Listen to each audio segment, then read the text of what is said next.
Okay, so as decided by the entire voting public, both of them, I'll be doing a half-hearted attempt at a live build of the Gundam Seed Blitz Gundam. You know Gundam Seed, it's that show where a young lad has to pilot a mobile suit kind of against his will, and you know, war is really terrible and stuff, and he falls in love or something. Oh wait, that's every Gundam show, isn't it? Well, why mess with success? Oh, it's sticky. I thought this was plastic, but it's tape. Oh, they've taped the whole, I guess this is to stop fly-by-nights opening the boxes when no one's looking in Forbidden Planet. Oh, they taped it too well.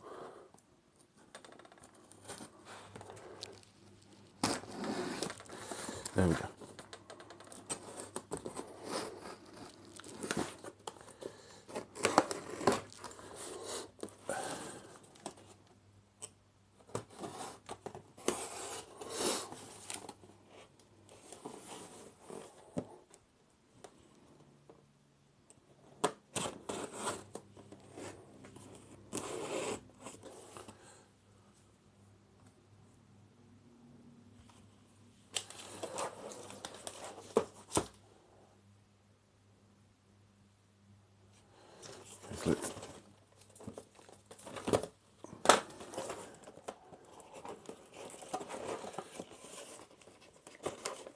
Oh, I didn't get all the tape. That's great news.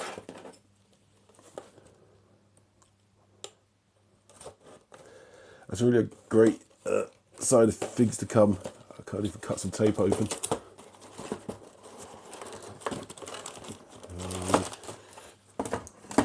Go.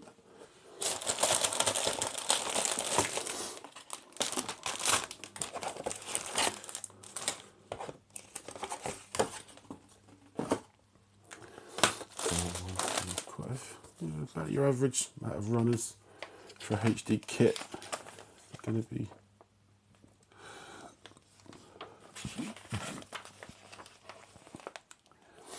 yeah, you can tell this from a while ago because Bandai has yet to start adding little bits of English in the instructions.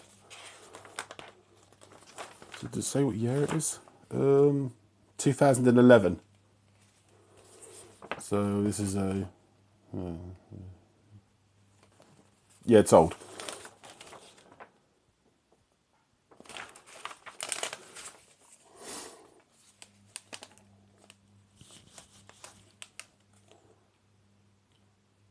Okay, just show you this slightly different than normal if you want to attach the stand.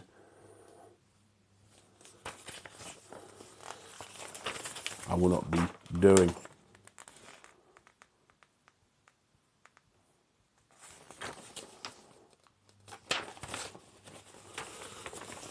So without further ado, I'm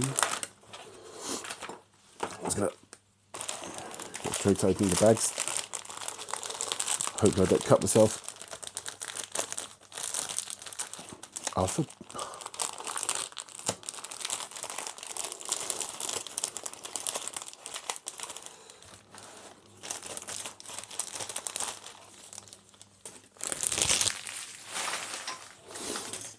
Okay, so this is for attaching to a... This must be the part that attaches to the Gundam stand. That's the adapter. At least it comes with it. You don't have to buy a special stand just for it. But sort of flexible plastic. I guess that's for the claw thing that comes out, but that's never going to hold it out. Still. There's the raspberry yogurt coloured plastic.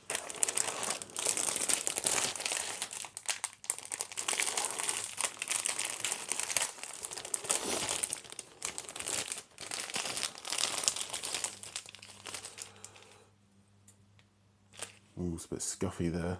There's of course the paper stickers, which will not be used. Now, when it comes to high grade, best off to paint it. They're not very big, so it's not a lot of painting involved. we just buy this Gundam markers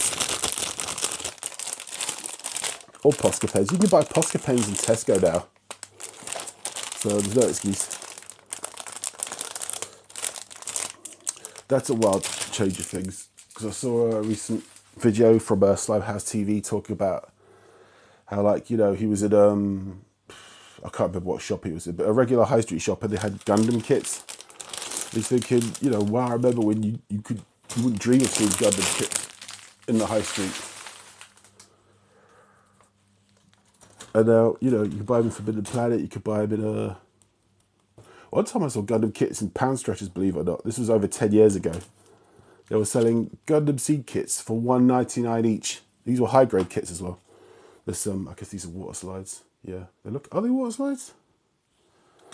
So, show you later on.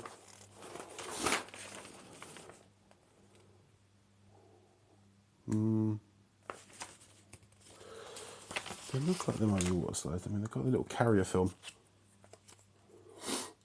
Well, I'll worry about that later on. Don't need that bit right now. All that bit. So we just... And the poly caps I can just keep to the side.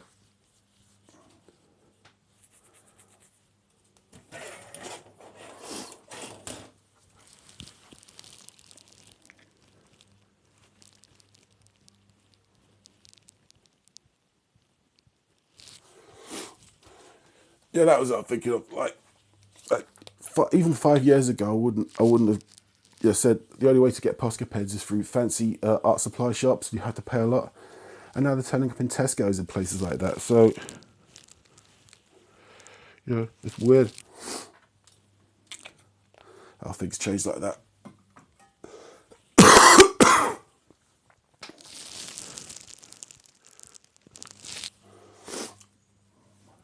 So anyway, let's get started.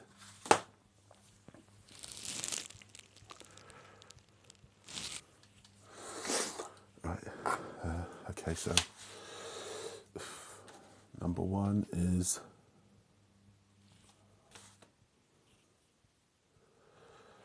rudder.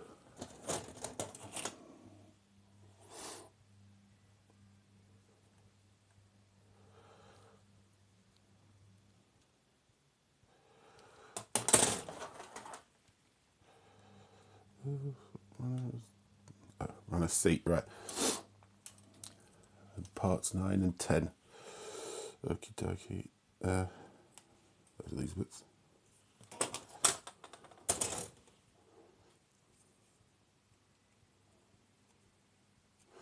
I shall go for the finer cut nippers.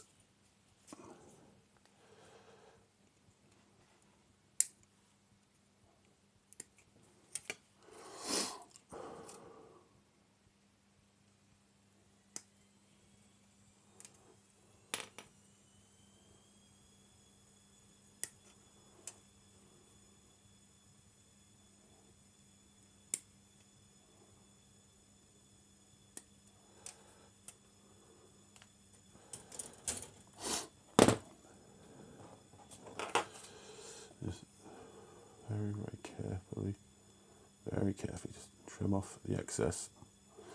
You really want to try and cut as close to the edge between gate mark and part, because the thing about nippers is they cut through but not really cutting through, they're kind of squeezing on the plastic, so you want to avoid those stress marks. I mean, for the most part, you're going to be painting over it anyway, so you won't see them, but you know, it's just good to just good idea not to damage the plastic. Yeah, tip number one of model making: don't break it.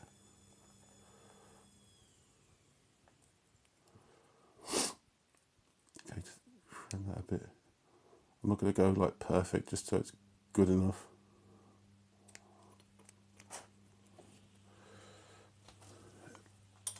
Let me turn down the brush. It's a bit better. Some of the light is glaring off the plastic. This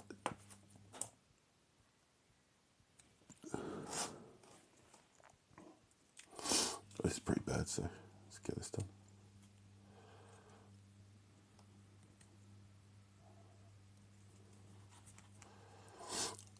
obviously be very careful to not overdo it with trimming of a knife, because obviously the rule is new blade, new kit. But even with really old blades that you've had knocking around for ages, that you don't sort of take very good care of, like God, years ago I had an old knife that I just used for letter opening and stuff and craft, and I had it for like over 15 years. And I was just trimming something with it. I wasn't paying proper attention, and it just slipped. And just the end just jabbed right into my thumb with no effort whatsoever. I was bleeding everywhere. So if that beaten up old thing could cut you, so I could have brand new blade very easily. So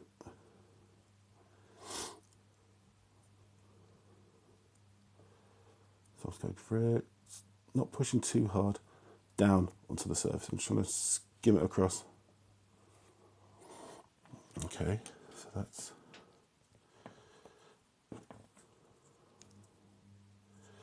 Yeah, that's that bit, and then we take, which polycap is it? A D.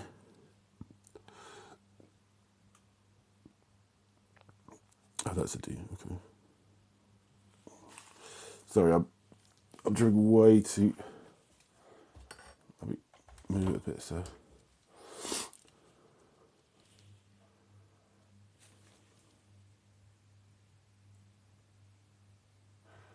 Did I pick up Motu Geldor?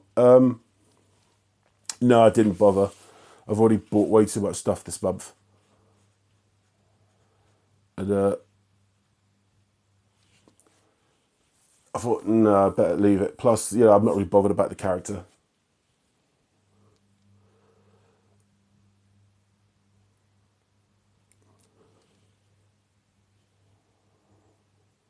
I mean, I kind of know who he's supposed to be. But, oh, that's the wrong part. I'm cutting out the E, not the D. You know, I mean, there is an obvious, like, because he looks like the old guy from American Chopper. But I mean, how long was the American Chopper meme? You know, how long ago was that? Years ago. It's not worth it just for that one gag photo. No. If I was making okay money, I would, but otherwise, I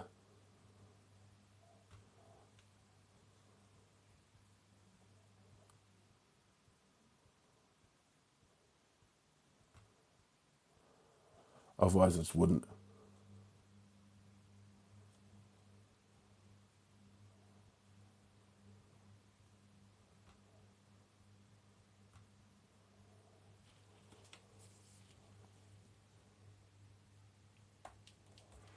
Oh, that's better.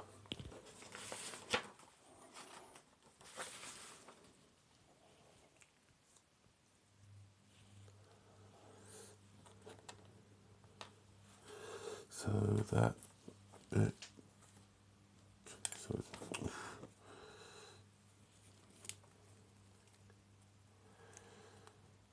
I have to be very, very, because my big old meaty fingers always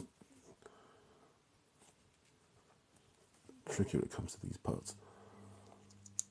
And it's in. Good for me.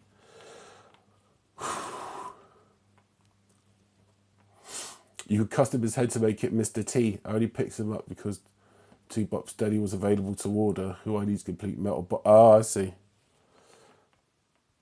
Oh yeah, I suppose you could make it a Mr. T if you missed out on the Masters of the WWE Universe Mr. T figure. Which, if it was easily available, I would have bought. Just because the obvious, you know, joke opportunity is pretty good. But again, I'm not paying eBay prices just to have maybe, you know, one photo where it's like, I'm going to Wind Raider fool. You know, it's not worth it. Not for the amount of engagement I get. You know, not one of the big boys. So what part now? Part from the B runner. That's this. Oh, I can never tell what runner's what. My eyesight is getting worse and worse.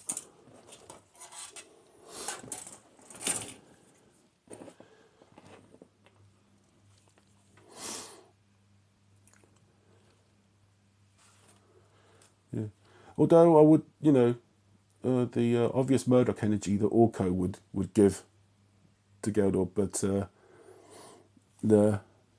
I'd already spent money buying 2 Horde Troopers from Mattel Creations, and then the 2 weeks of nothing, and then suddenly, oh, it's on its way now.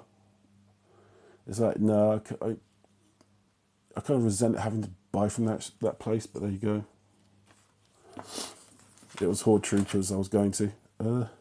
B15. What's A? Oh, this is the A runner. What's the B? Oh, that's the B.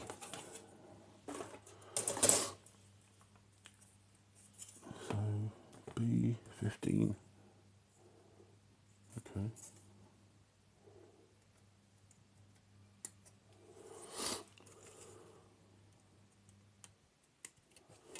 B15.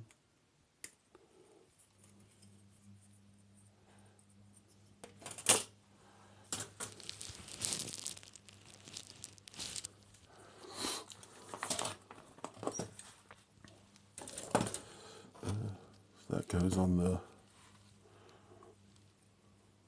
Goes in. Okay, yeah, it goes on the.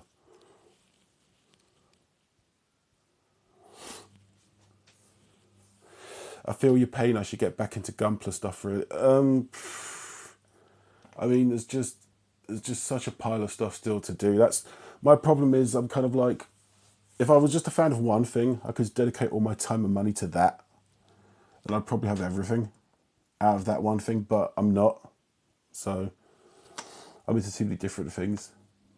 But on the upside, it does mean if something suddenly becomes like bad, or I don't like it anymore, then it's not a huge issue to walk away.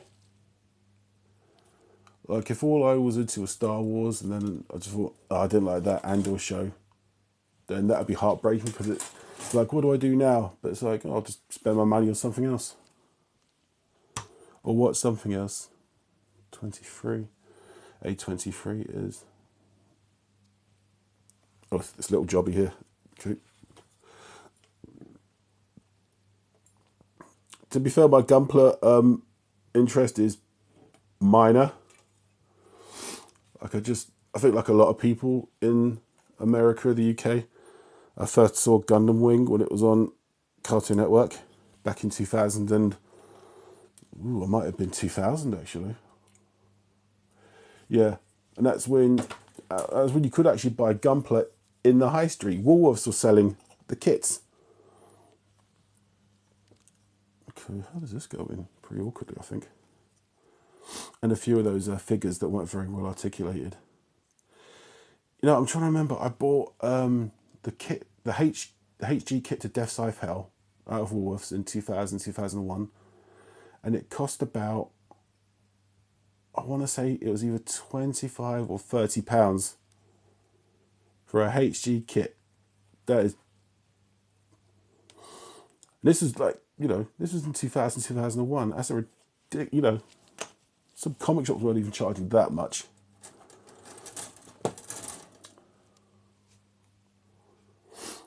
And at the time, yeah, I remember watching it, just thinking, okay, I like the Gundams, I like that, that's cool. The battles are cool, but the characters are just really, I don't know, they're one-dimensional. I used to think maybe it's just the translation, you know, they're not doing it quite right, or that some of the dialogue doesn't carry. And then I started watching the HD version on the Gunpla Info channel in Japanese subtitle, and I realised, no, it's just everyone in the Gundam show is awful, but the kits are great. That seems to be the rule, just everyone's terrible. Okay, so we've got most of the front. That's the front torso. Got there. And next from the B runner. Okay, we've got something from the party cap. K. Oh, it's upside down. K. Oh, shouldn't have said that.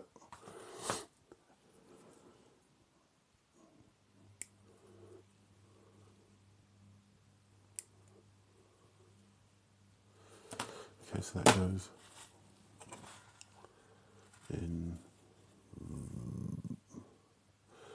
Okay, so that's going to go in the back from 14 on the B.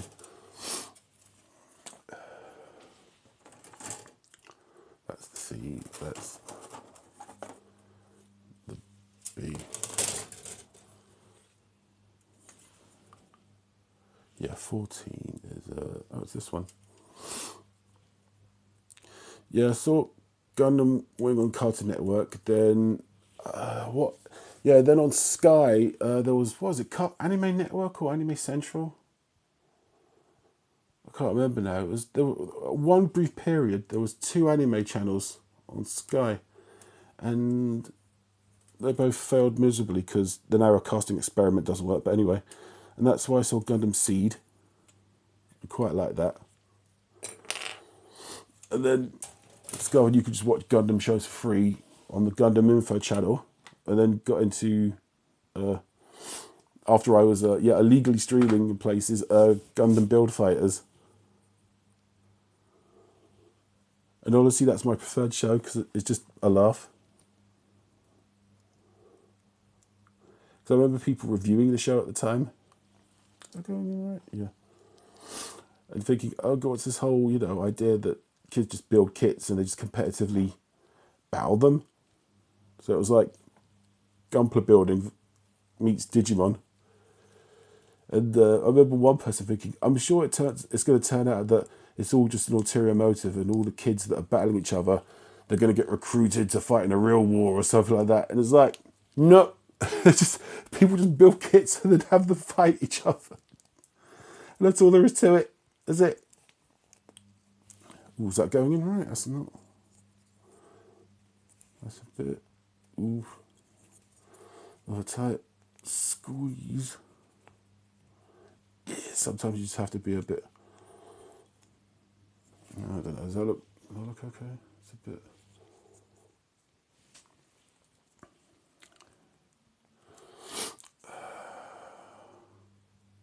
Yeah, that looks better. Looks a bit more flush.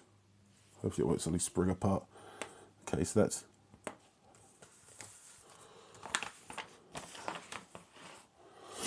Right, so that means. So if I'm looking at the back, right.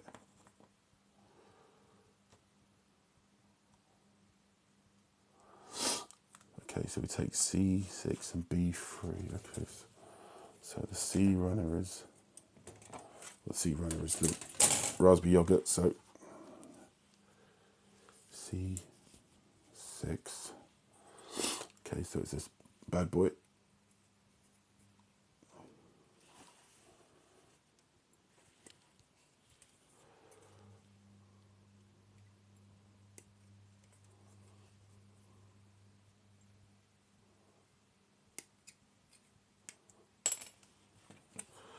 So need any trimming on that? It's come off pretty. It's a bit of.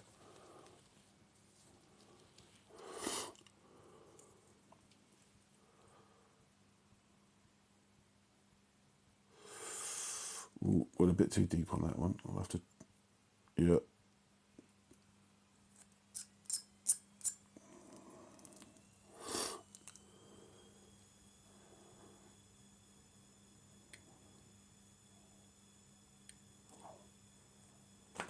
That's a bit too.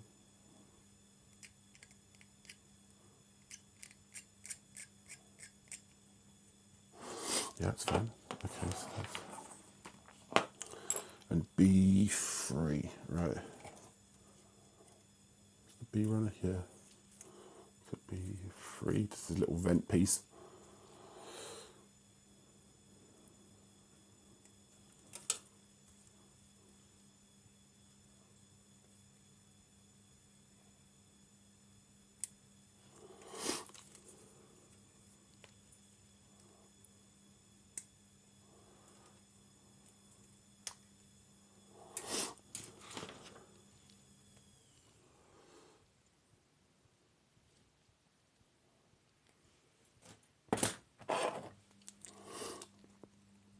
Okay, let's just trim that tiny little bit.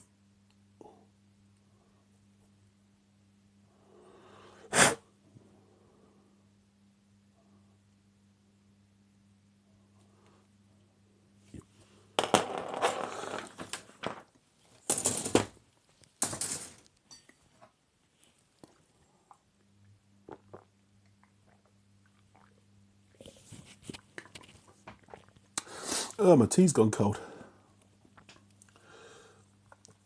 So it's like that, and then the upper.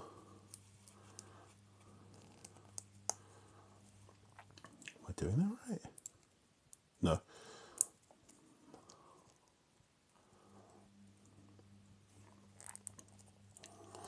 Okay, and that goes into the back. Oh, nope, made a right hash of that. Sorry.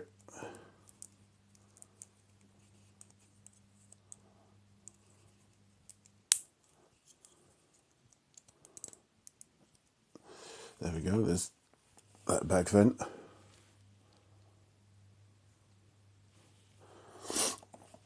Okay, so what now? Okay, the C and B again. So this is the Cia. So C18. Oh, I'm getting DM'd.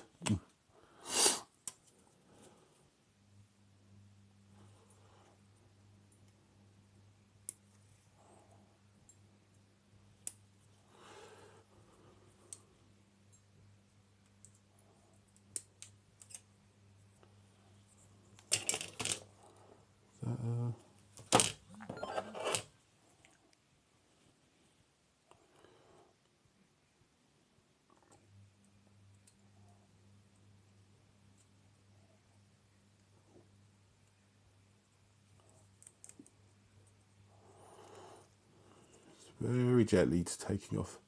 Try not to force the blade down. You want to try and go over it as clean as possible. Just take off a little. Just you want to shave it off really.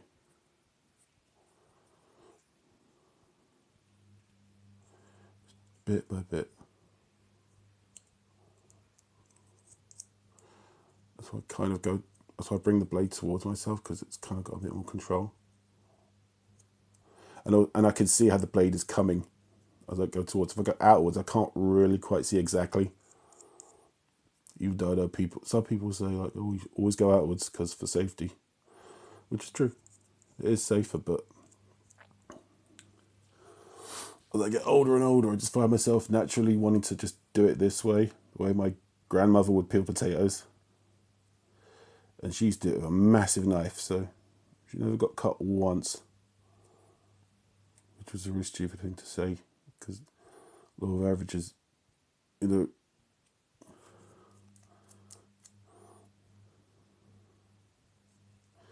you always see that episode of Casualty, don't you? Like, of course I know how to wire a plug.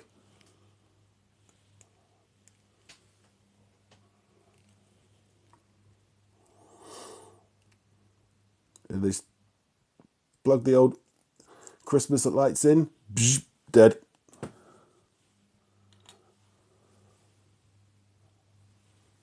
Yeah. Sorry, I'm just looking at my laptop and the screen's got a bit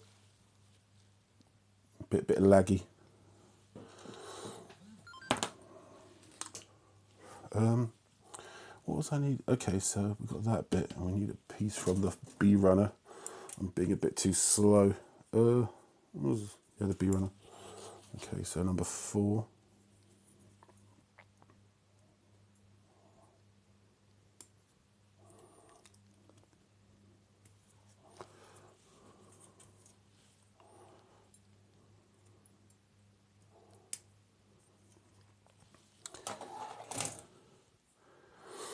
I used to get the bus past where they filmed Casualty decades ago.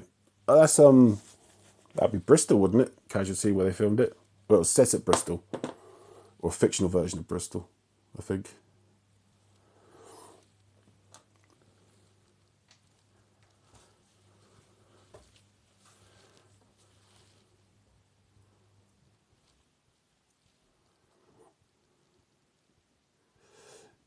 Yeah, so that's why they always used to set it up. Just like, now, John, now you be careful with that drone we just bought you for your birthday. Yes, Mum. As soon as the parents are gone, flies it into an electricity pylon.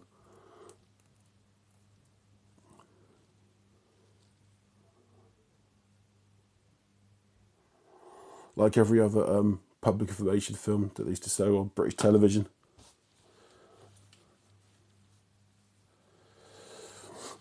or the famous one they'd show around November time, with the little girl that dropped a sparkler and then picked it up again because she thought it was cold. That one.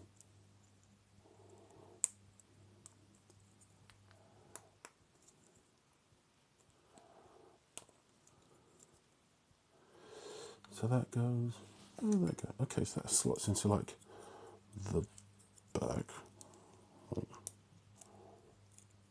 Oh, it was a little, oh, here we go. Okay, so we've got that.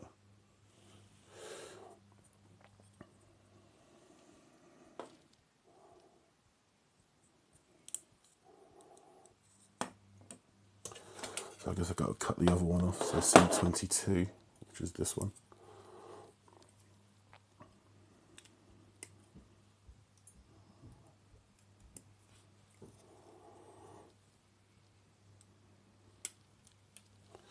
Are you intending to use markers to touch up with battle damage when complete? I sometimes use markers for like very basic things, like if I can't be bothered to paint. Like, you know, every Gundam head has that little, where would the little Gundam head be, I suppose? You know, the little Gundam face always has that little chin bit that's red. It's just easy to get a marker for that. But when it comes to battle damage, my personal method is, my personal method is I have a really tatty old brush from those children. You know, you get those watercolor sets for children. They're like £2 or something. You buy them anywhere. They always come in these really cheapo rubbish brushes with plastic bristles. If you just straggle one of those brushes up, so they get very sort of messy and frayed like that. You know, normally brushes are like that. They're very smooth. If you just mess them up so they're kind of like that and strayed. And frayed, that's the word I mean. I use that sort of brush for dry brushing with silver paint. And say, for instance, we were using like this. Okay, so you want a hard edge. I would take, say for instance, this is the brush, and the blade are the bristles. I would just dry brush with silver. So put it silver and just work it out until there's almost no paint left on the bristles, and I just dab along the edge there, and you get this very sort of more realistic sort of paint chip edge, I find. And then if you take this terrible cheapo brush and just fresh it up and down a few times, you get a very realistic extra sort of paint wear and little sort of almost, they look like almost little scratches. It's a very good effect that I've always preferred, and that's what I do.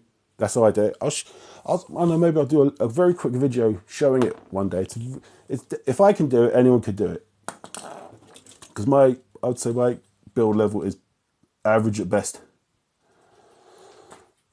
Oh no, I need the B, don't I? I don't know what I'm doing. B4. Oh, it's this thing.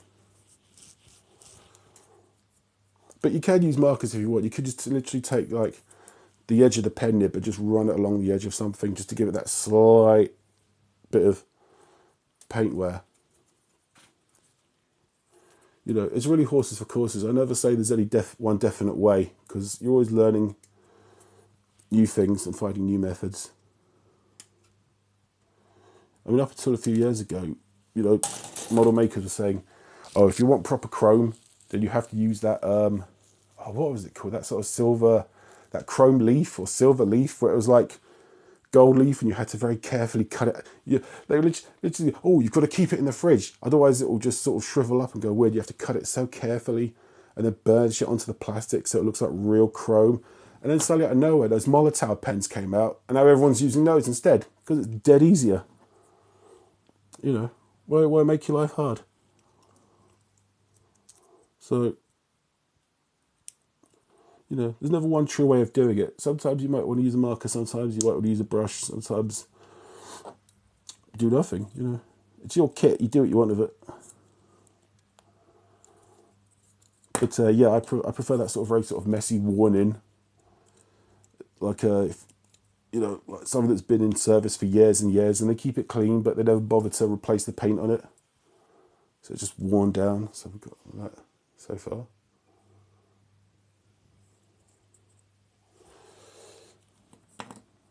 that all a stage? That's all a stage 1. How's the? Let me have a look at the battery. Yeah, still good. Okay, so on to stage 2. And okay, we need C1.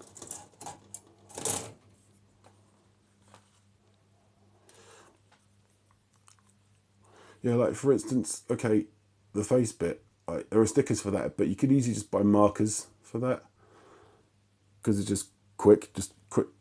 At this size, I prefer that, but you could also just, what I always would do is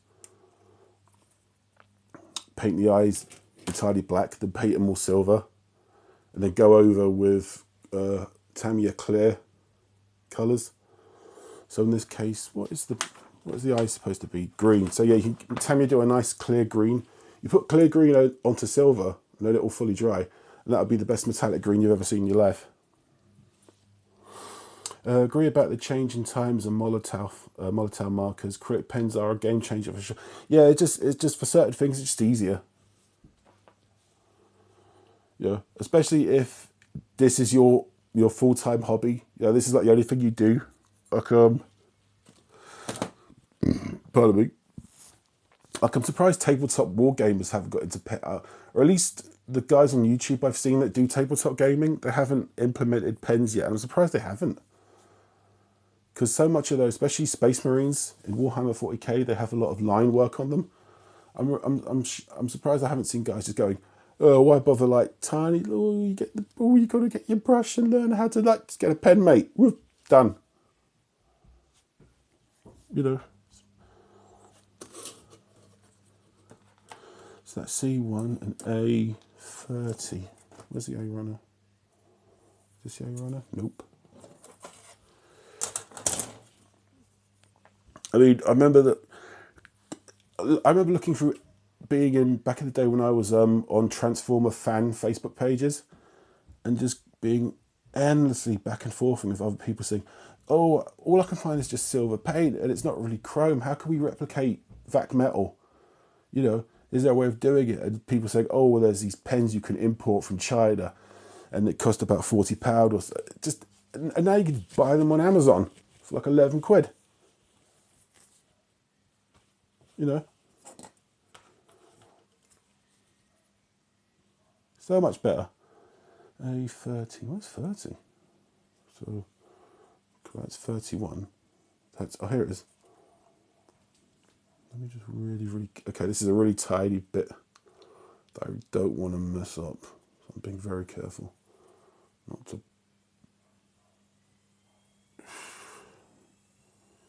It's at this point when he realised he might have to start buying glasses.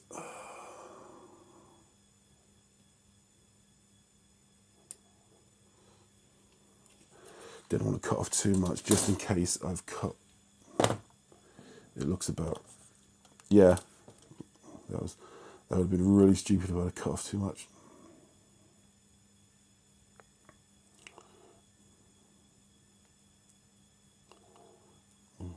Oh!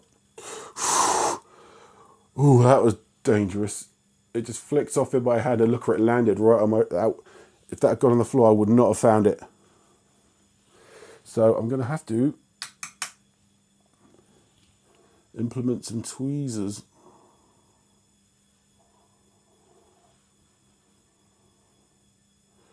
God, that would have been heartbreaking. Which way does this go? Like that? No. Like... Ooh!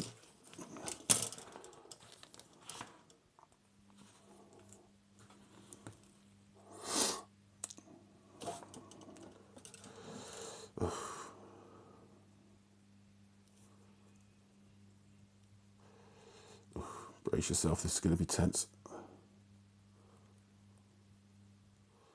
So if I can just... That's what I need the tweezers for, to push it in. Oh, that was... See, that's what I was talking about. That little sort of chin bit that comes out. See, a few years out, these used to be just plain. And now they're already coloured for you.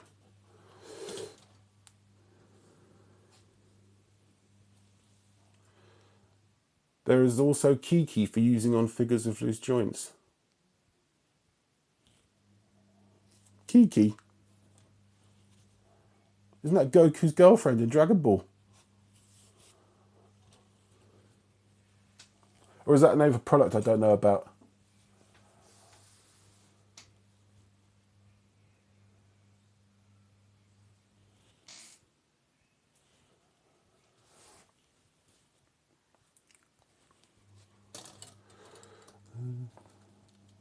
So, A17. I'll have to look that up. I didn't know there was a thing for fixing loose joints.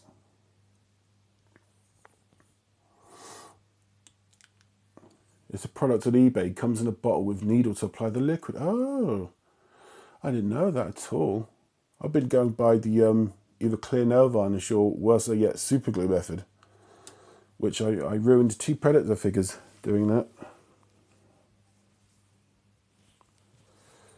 Okay, so I have to look that up. Kiki. A17.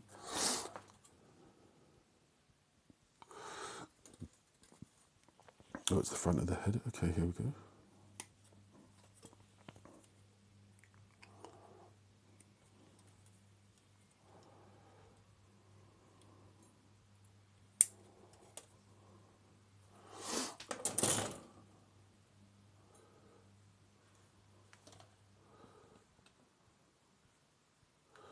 A18.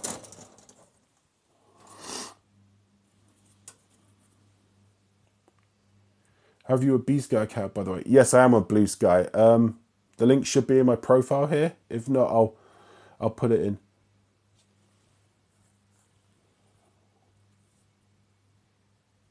And I'll do that right after this. But yeah, I'm on Blue Sky. I'm on Threads. I'm on Instagram. Same name. You'll recognise me by the user pic. It's the same one. 18.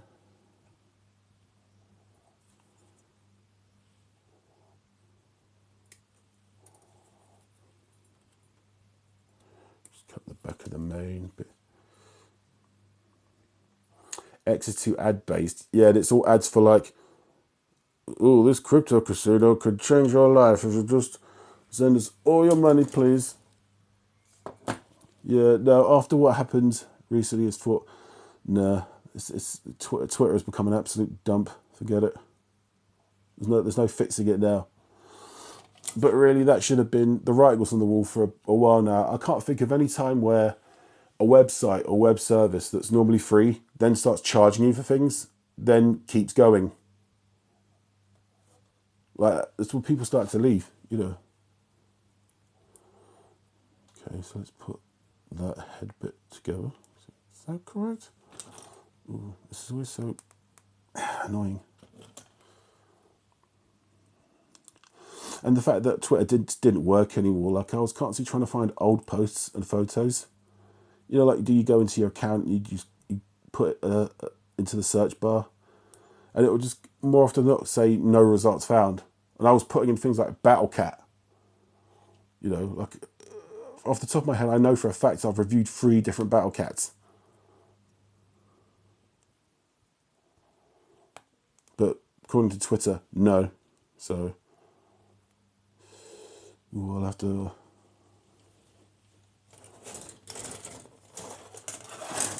We'll just very carefully.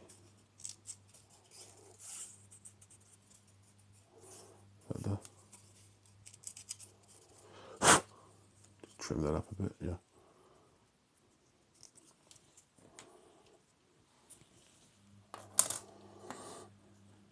So A33, that's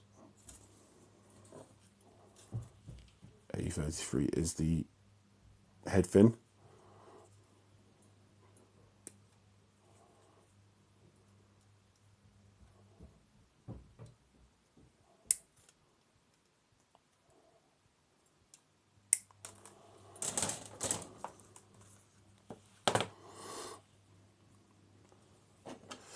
This will need a bit of a trim.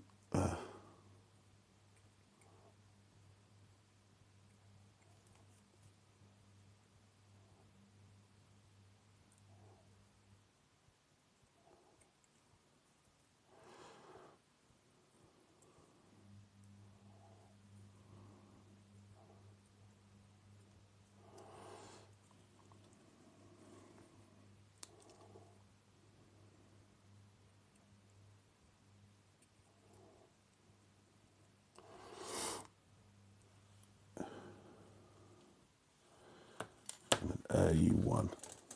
Oh. Okay, so this little piece here.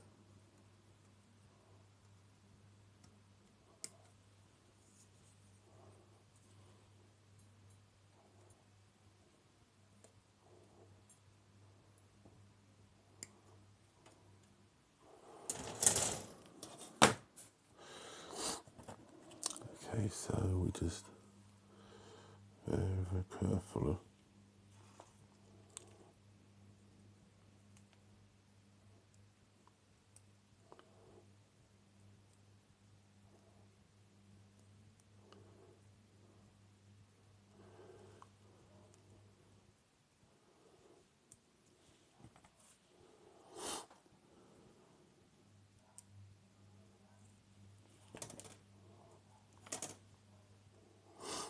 Okay, we just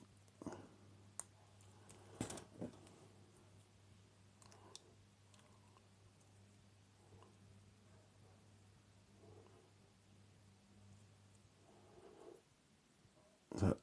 Oof.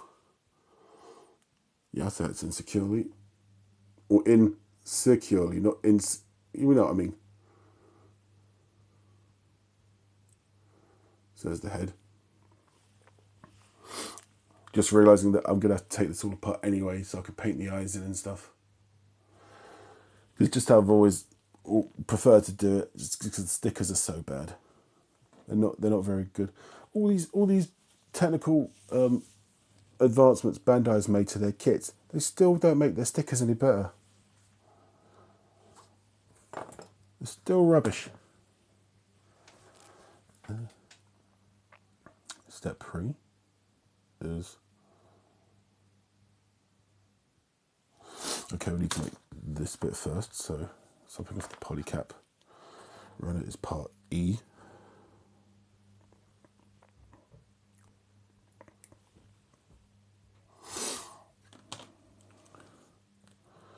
And then 2 parts of run at A. And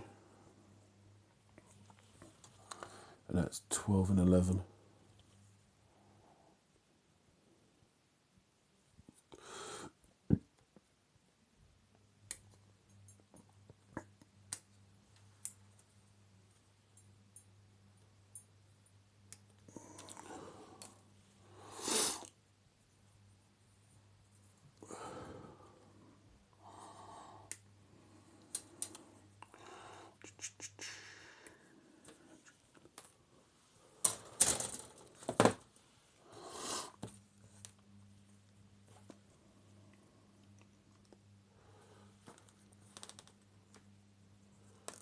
Oof.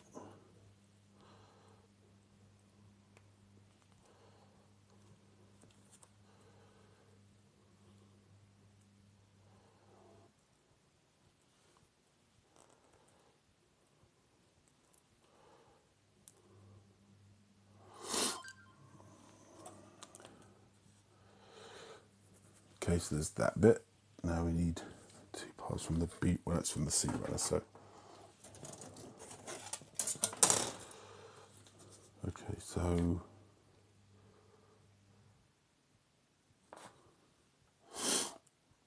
So 10 and 12. Okay, so almost 10.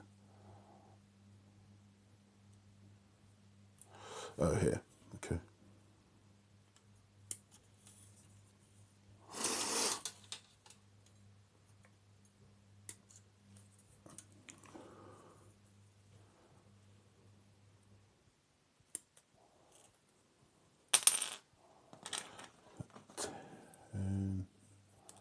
And 12. Where's 12? Oh, there's 12.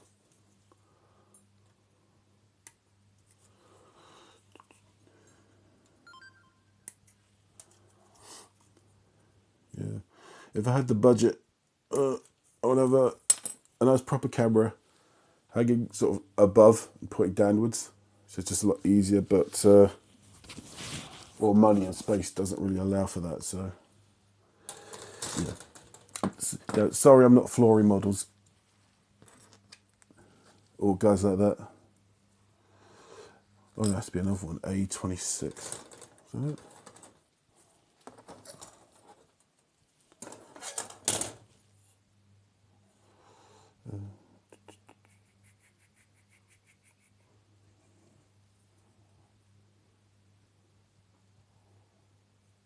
26. Okay, that's this red fella.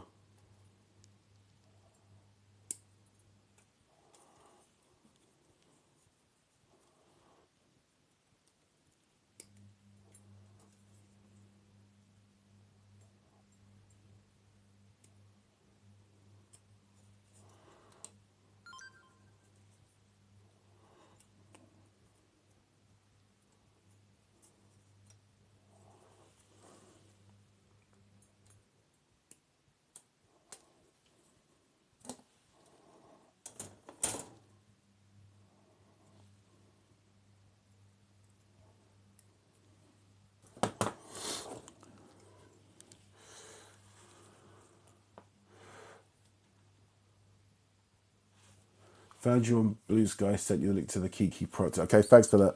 I'll be sure to follow you back once this is over with and I collapse in a heap.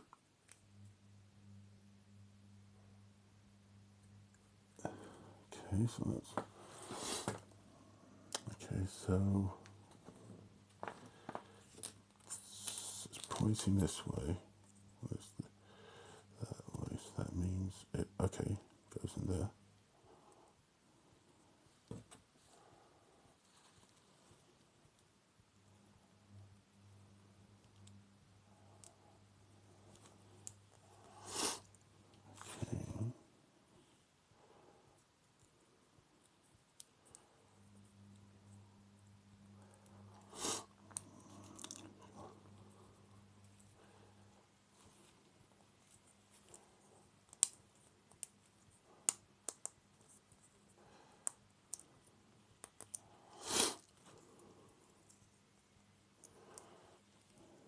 Okay, so there's that bit.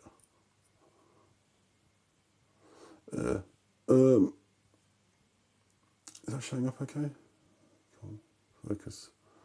Focus a little. If you can see there's a bit of a gap there, if you wanted to be sort of hardcore about it, what I would do is, because of that line, I mean I do it about seam lines anyway, I would take some of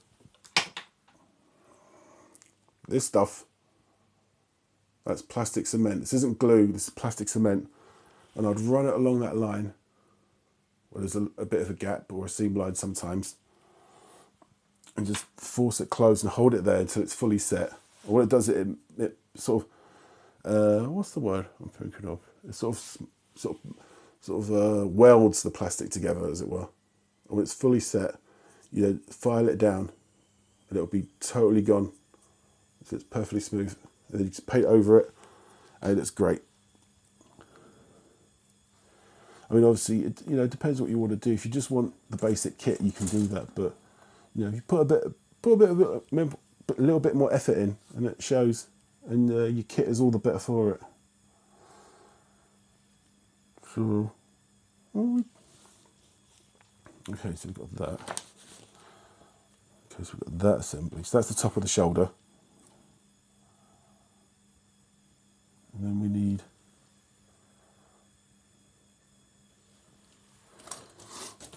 A29.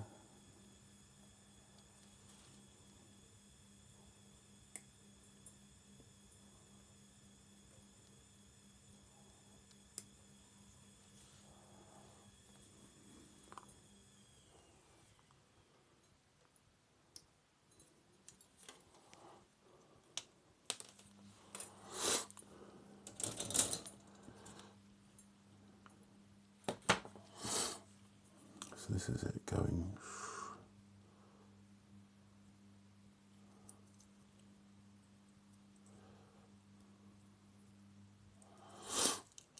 Should be about right. Okay. So now we need C5.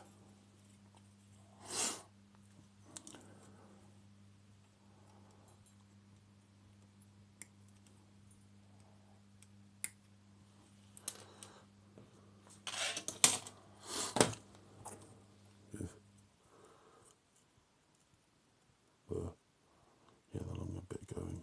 Like.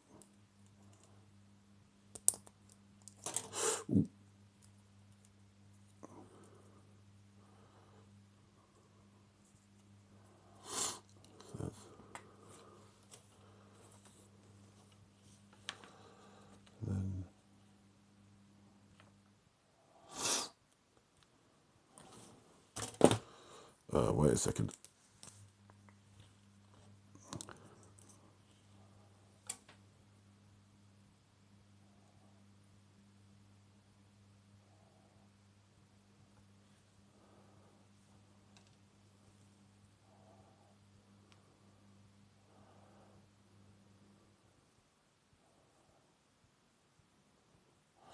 I'm just making sure to align something properly.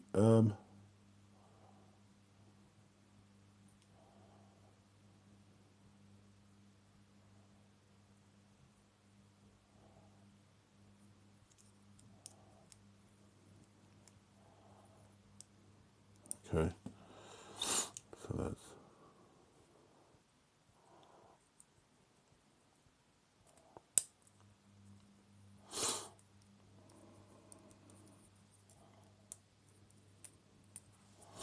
actually I need to trim a bit on this one too. It's all going swimmingly.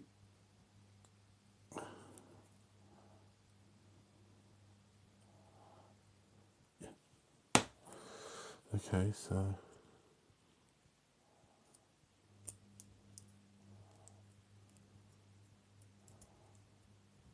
right, and then there's B2.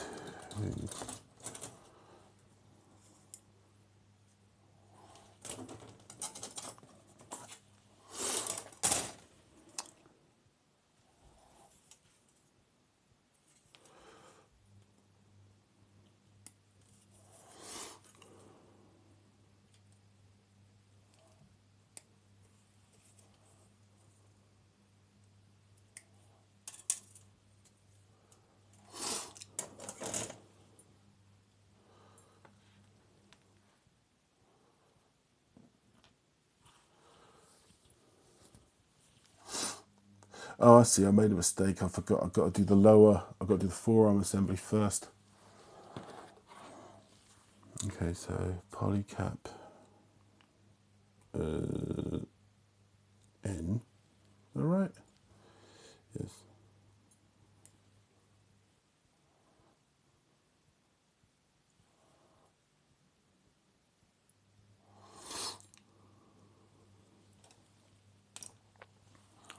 And H.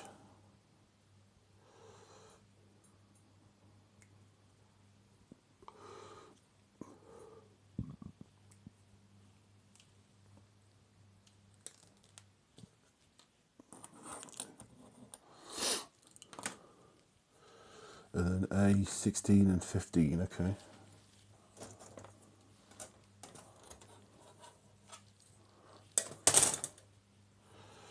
A 16.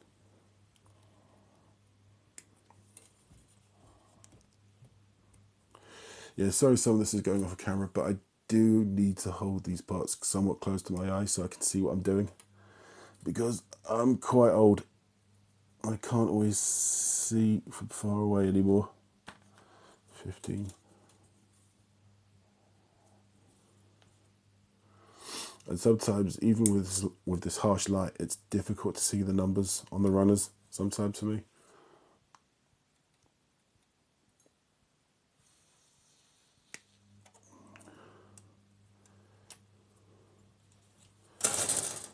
Just put down to old age.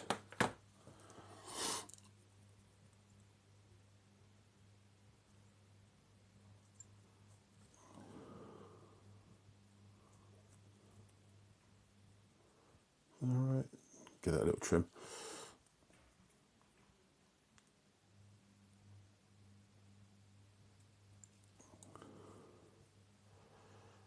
Little trim.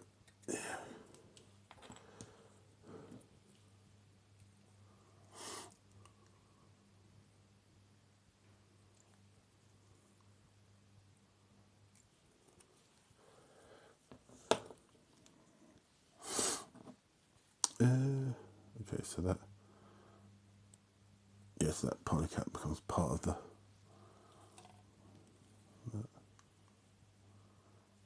is the wrist, so we know that.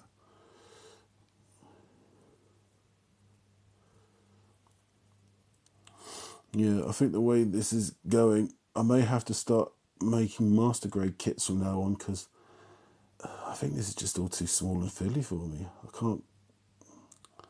can't always see what I'm doing.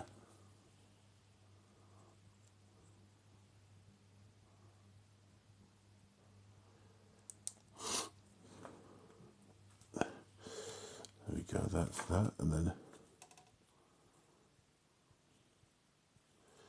yeah, with a little thing pointing down.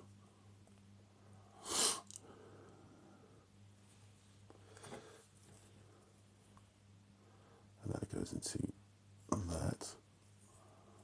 So that's already the beginnings of your arm.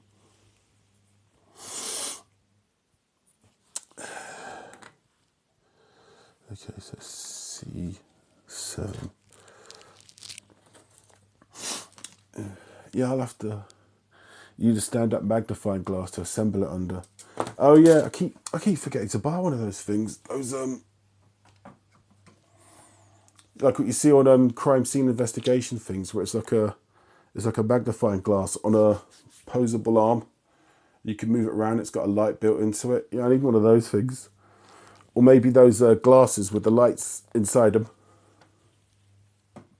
like what Dana Scully used to wear when she was doing the autopsies on the aliens.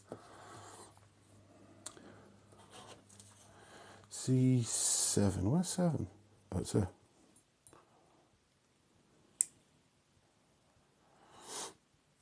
Yeah.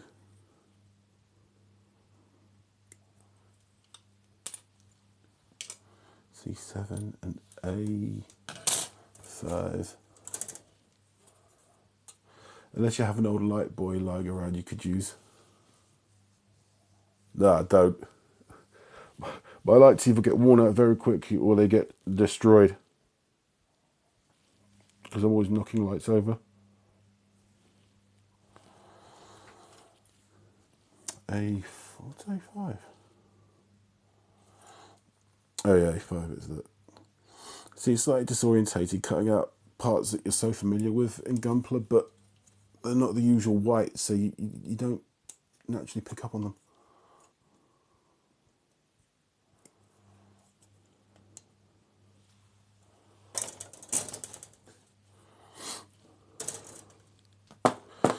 Ugh, I can't wait for it. If only we had it was like Ghost in the Shell, you just get yourself a robot body and you could just have lighting in your eyes anyway. That'd be better. So just huffing around to Tesco every other day. Feeling terrible, but okay, that's one arm.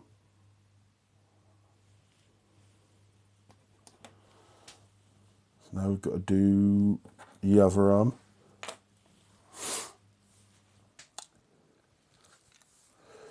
Okay, so this should be a bit quicker now.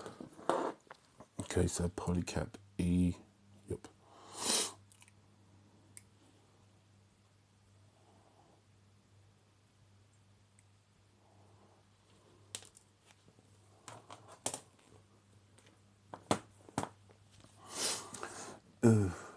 Back when this blog first started, I had no lights at all. I would just simply have my desk arranged opposite the window and just draw back the curtains and just let natural light through,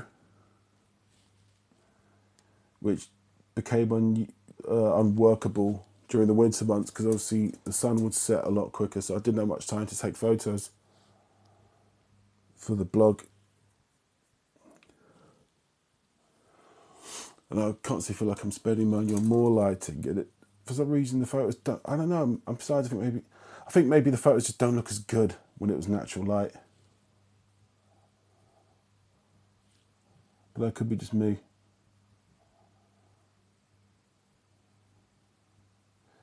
A, 9 and 10, okay.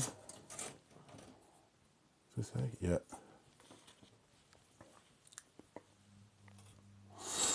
No, 10, yeah, this bad boy again, so get that up. Suppose in a perfect world I'd have a loft with a nice skylight in it. enough natural light through, but then have space for lighting setup. But the Euro Millions have yet to pay out, so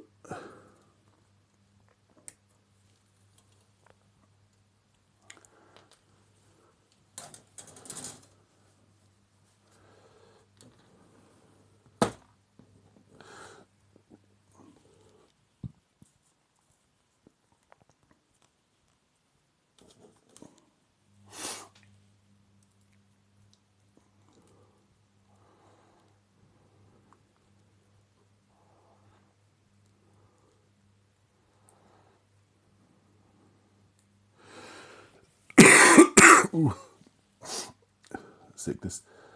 Okay, so we got that. Then we get from the B runner. That's the A runner.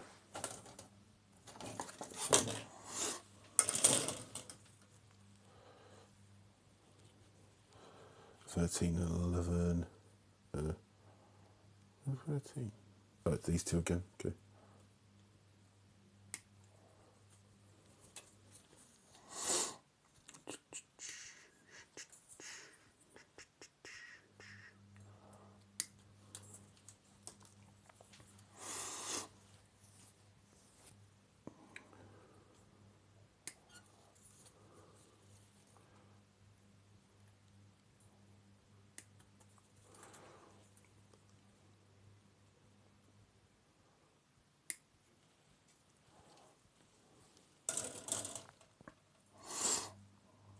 These have come off just fine. And A25, which is A26. That's A25.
Okay, so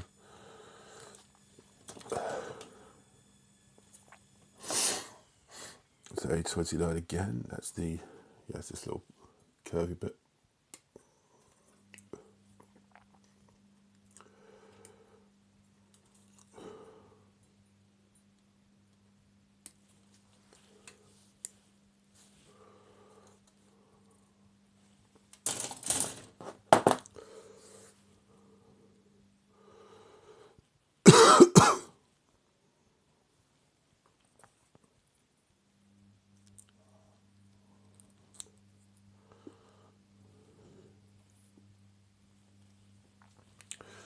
Oop. Wait a sec, gonna need a hanky for this.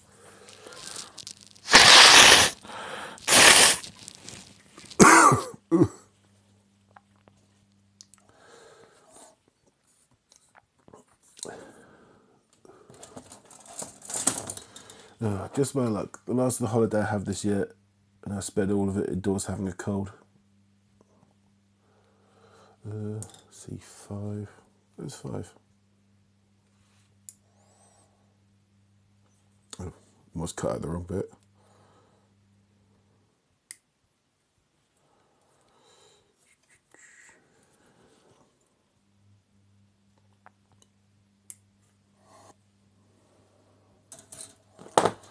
So that's another. longer bit in front. It's always these tiny parts, they're the worst. All it takes is one slight mistake and then you have to unassemble it and then reassemble it all over again. It's a pain.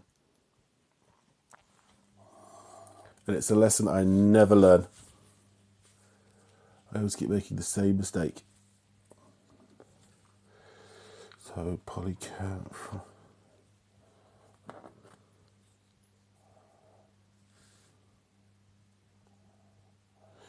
No, we have to polycap N and H, okay.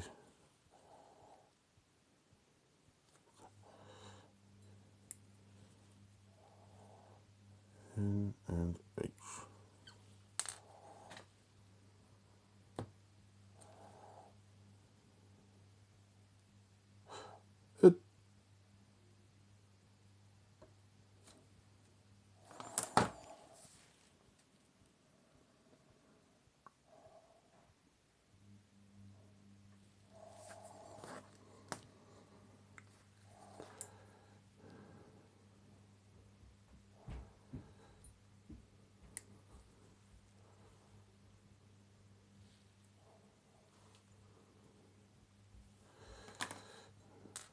Then A13 and A14.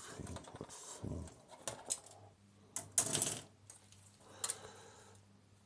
So it's these. Right.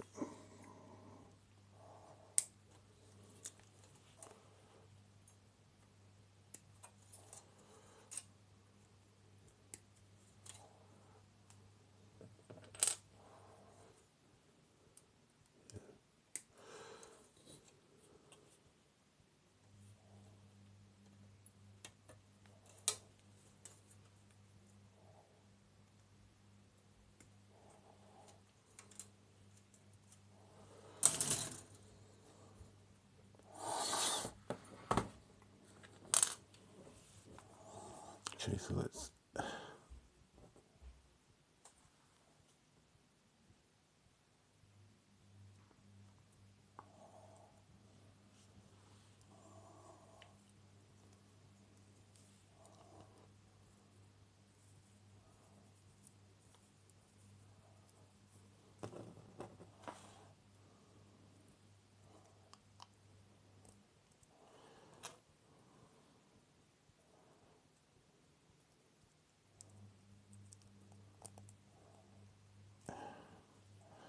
Okay, so we put.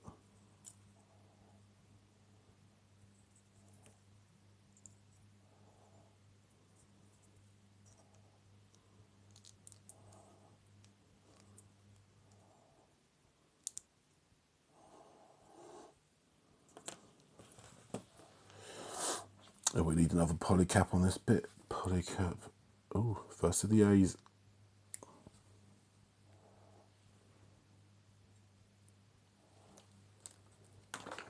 And then B.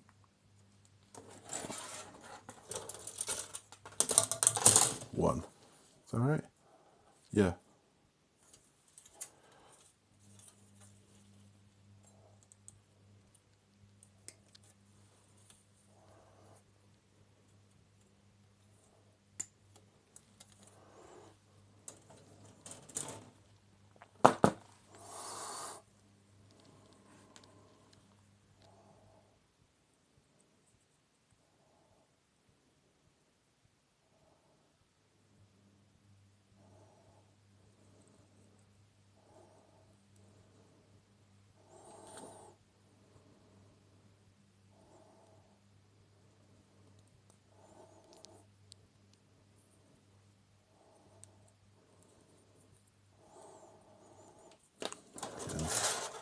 Obviously the C rudder is a hand, so that's 8.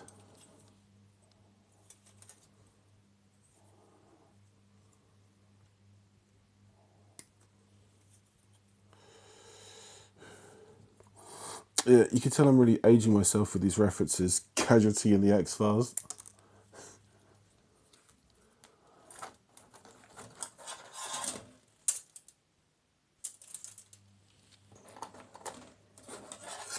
I can't even think if Dana Scully did used to wear one of those light glasses now. Maybe I'm confused with Dana Barrett. in that bit of Ghostbusters 2 when she's restoring the painting of Vigo the Carpathian. A4.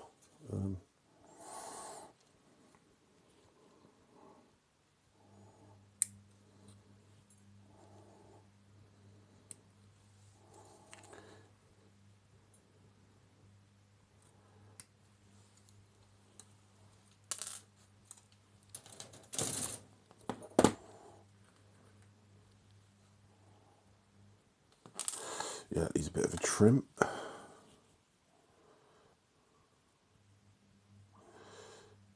Yeah, I can never remember his name, but the guy that played Vigo the Carpathian, fun fact, he plays one of the robbers in Die Hard, and he's one of the few actors in that that's actually speaking real German. The rest of them are either like Swedish or whatever, and they just sort of fake it. Yeah. Yeah, there was an article about him years ago. It turns out he's a right wrong'un. So I don't feel sorry for him over the fact that he didn't know he was being dubbed over in Ghostbusters 2 until he actually saw the film at the premiere and stormed out in a huff.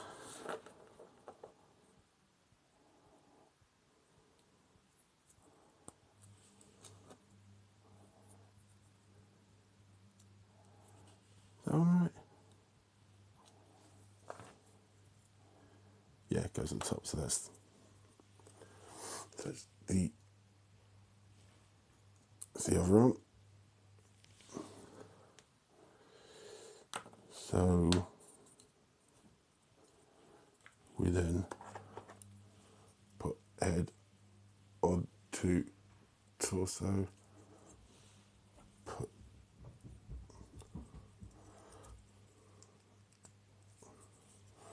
right arm on, left arm on, his left, that is. We've got the upper body, so we're about halfway there. Sitting on a chair. That's the lyric, isn't it? Yeah. Okay, so that's page 1, done with.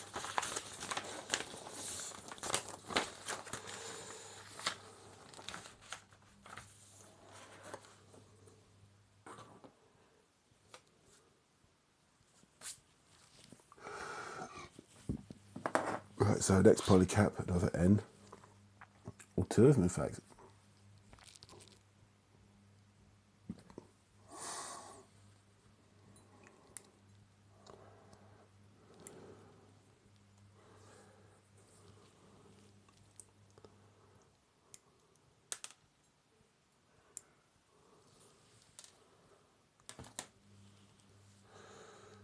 These two ends, and then we get B 26, 24. Does the B run up? Nope. 26, 20. This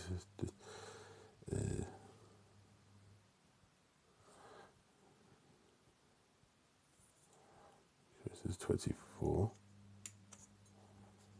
Be careful not to.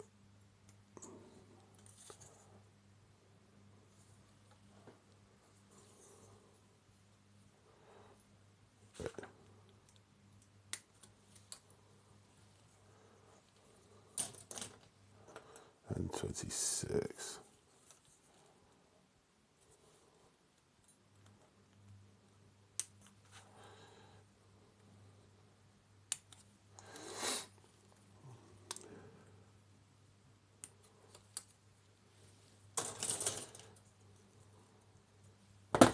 Yeah, gotta trim this.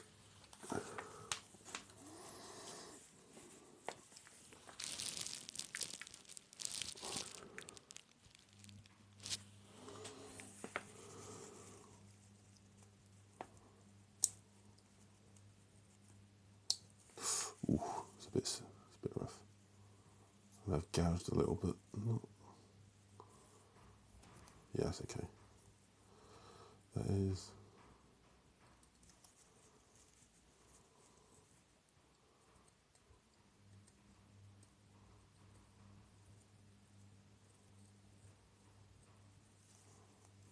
Yeah, that's okay.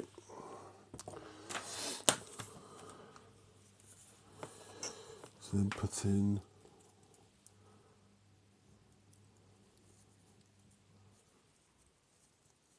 doing that right? Yeah. The curved bit going outwards.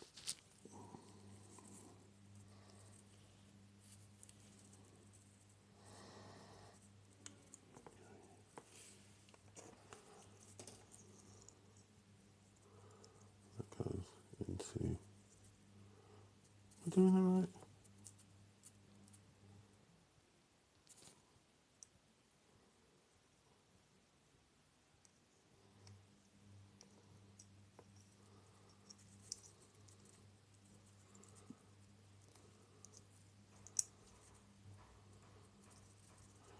Oh no, I'm doing it the wrong way around.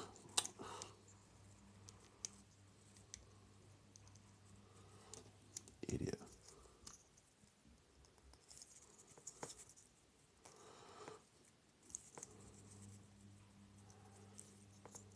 Okay, so that's the. And then the B runner.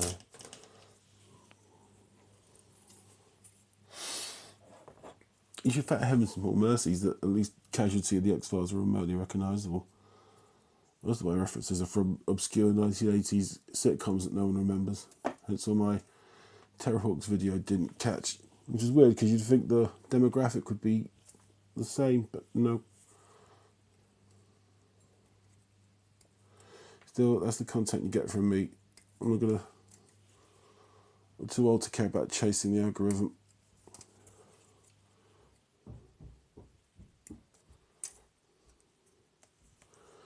And I don't know how to program those fake voice programs to make those videos that people just spam out all the time. You know, one where it goes, what's it? They go, Kathleen Kennedy has said that this new Star Wars will star nothing but old ladies. I can't do the. Is that how they do it? You know, it always sounds really robotic, and then you find out it's a real person. What happened to him? What happened to you? Oh yeah, avarice. That's what happened. Where's 25? Oh, it's here. It'll be a different colour. So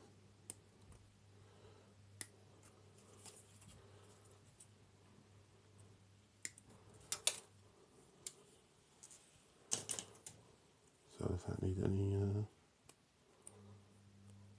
That's a bit of a trim.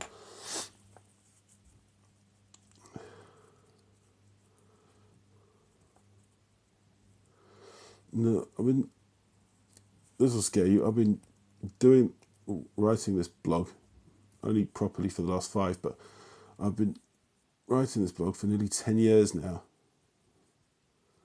And I've very little to show for it. So, you know, if I was going to start just making clickbait rubbish, then I would have done so by now.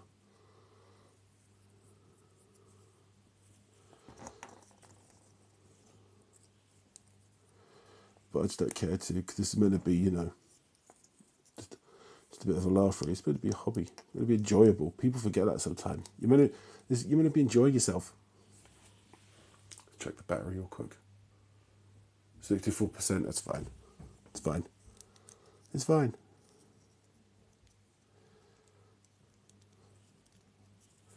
Okay, so there's not much. Oh no, they do go up, yeah. That's a tied up. Okay, so there's that bit, that's 6. Right, so okay, so B. Oh no, we need a polycap for this.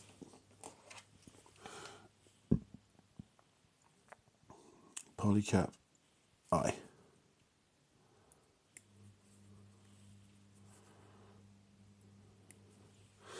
Yeah, it's always, I don't know, I always think it's always so disheartening when you see a fair to sort of mildly successful channel, and sometimes out of nowhere they'll make a video that catches on and does really well.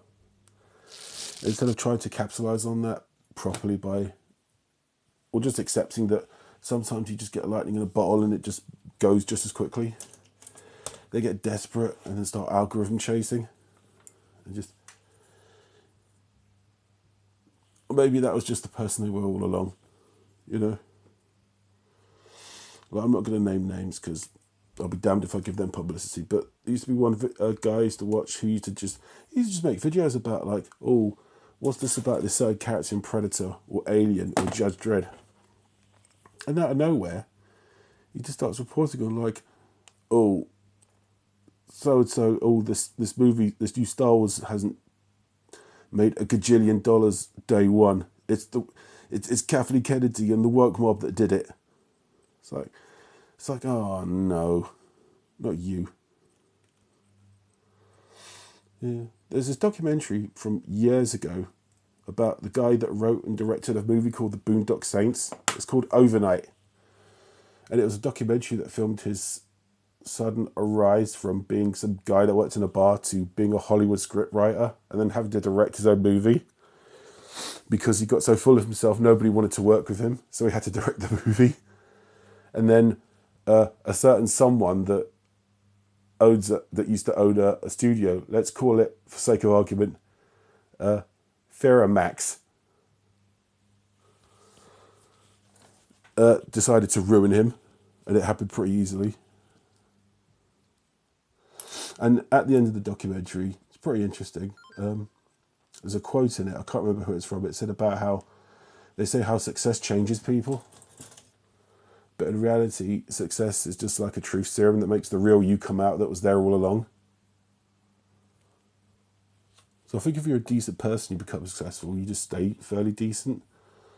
But if you're just, if that malevolence was in you all along, then it will come out because it has the chance to. And people have to say yes to you all the time or suddenly respect what you have to say. And if you make a mistake, instead of being like a grown-up and admitting to it, you just got loads of strangers coming to your defence, then, I think that can mess with your head. It's not good for you.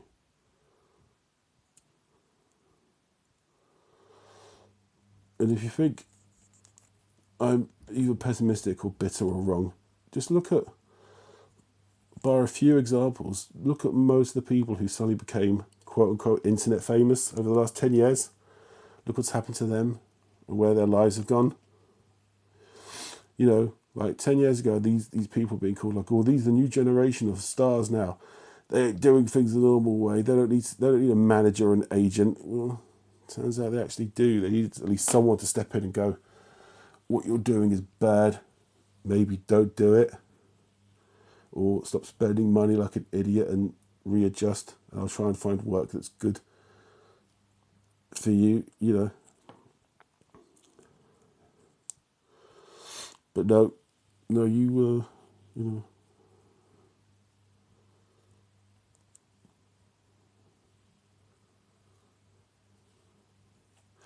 in all fairness, as much as I would like to be a success and have a chance where, is this right?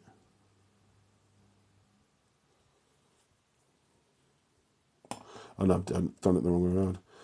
Well, I would like to, the dream would be if the blog was self-sufficient, where it actually made money and enough money where I could run it and keep buying toys to review and it not come out of my income.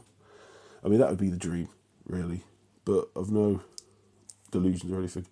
Also, I couldn't really handle being successful because one time, this was years ago, I did some photos of Motu Classics Hall Troopers, and for some reason that just caught on and got loads of likes and views. And in the space of 1 week, I got DM'd by 2 people like asking about it or asking for some sort of collaboration. Just 2, that's all, in 1 week.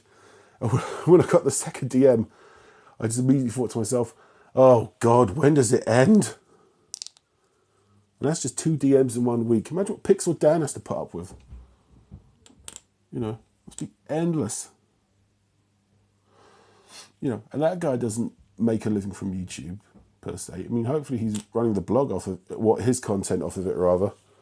But I know he said so himself, he has a day job, He doesn't make all his money from YouTube.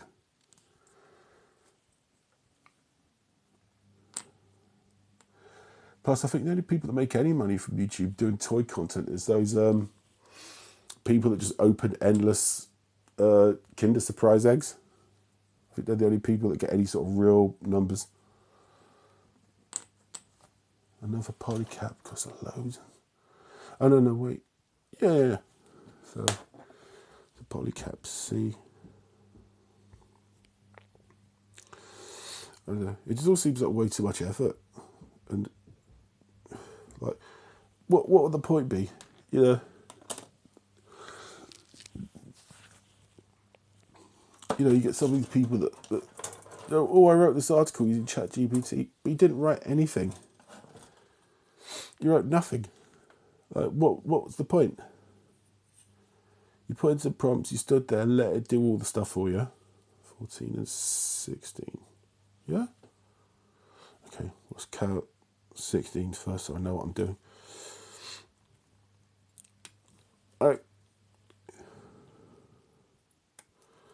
I'm not sure what I'm going to do with the blog. But, if good, bad, or indifferent, at least I could say it's all mine. That's all my work. If you criticise me or praise me, then it's all deserving because it's stuff I did. But if you just, rely on AI to do it for you, what was the point?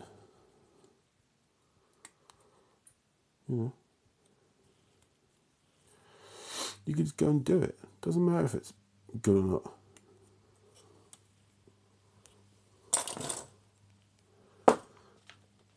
Was that 14? Yeah. So it's pointing downwards. I've got that right. Yeah. This is the ankle bit. It's going in right. Yeah.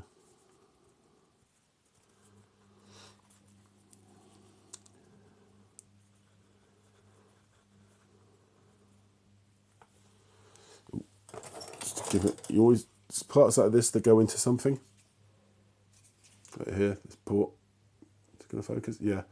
You want to trim these down because you'd be surprised how often just that little extra millimetre or so of extra plastic will just stop something going in. Yep, lovely. So is that right? Yeah, then we put that there. And then, what was the other bit? A B16. Did I cut that off? I did.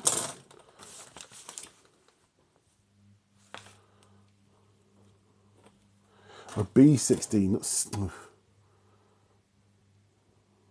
Oh, here it is. You get caught up in your own rhetoric, Alex, and you forget what part you're supposed to be cutting up. Yeah.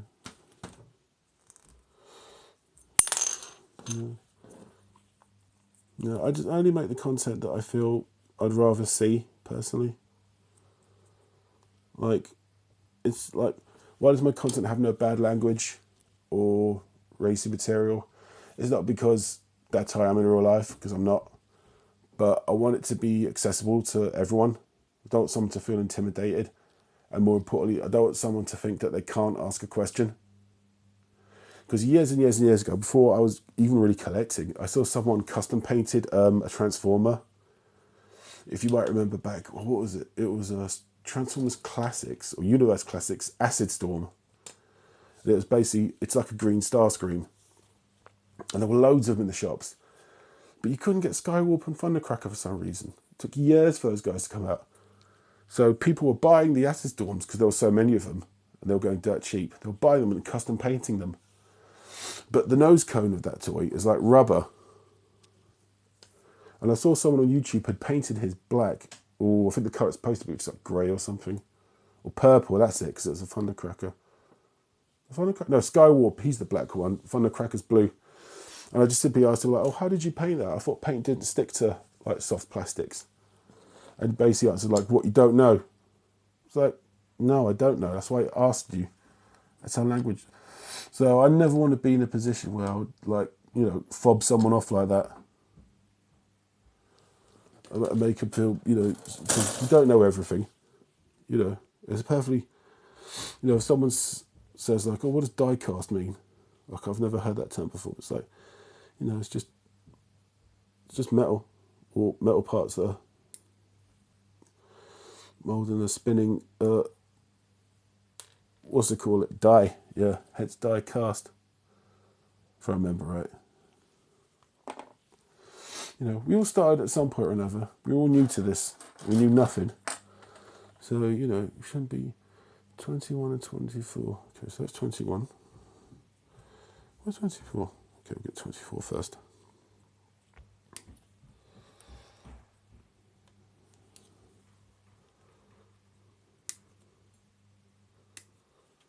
So 24 goes on that side. And the 21 is on the, yeah, okay.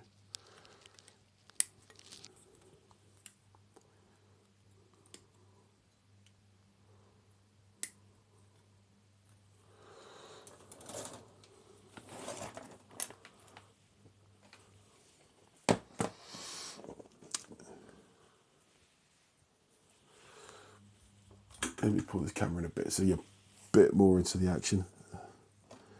Okay, so we got the, yeah, this point, the flat bit is pointing upwards. Get that polycap in. C21.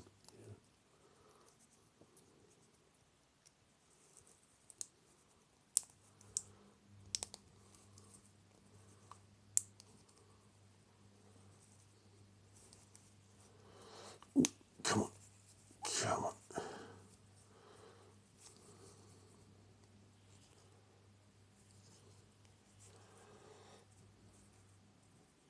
Yeah, it looks all right. Not entirely flush together, but good enough.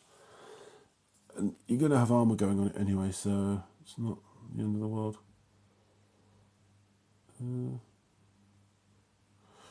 Okay, so this is all from the B runner, so...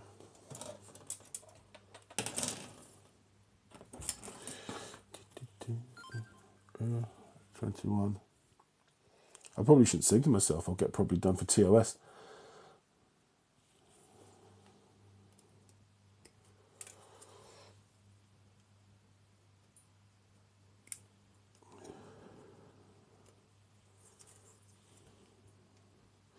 Because I have to do this all on Twitch.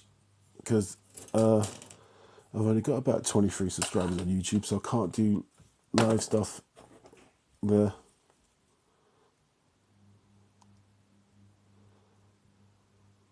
Ooh.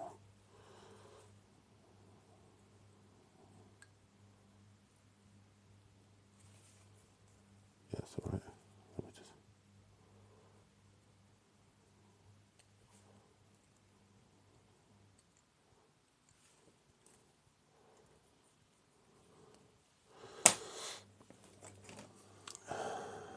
So that goes in like that.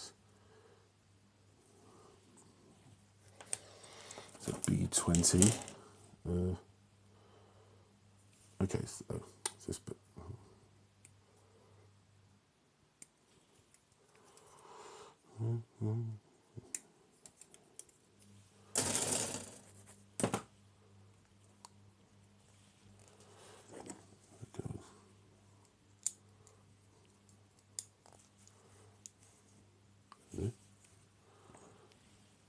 B5. Oh, 5, 5, 5. Okay.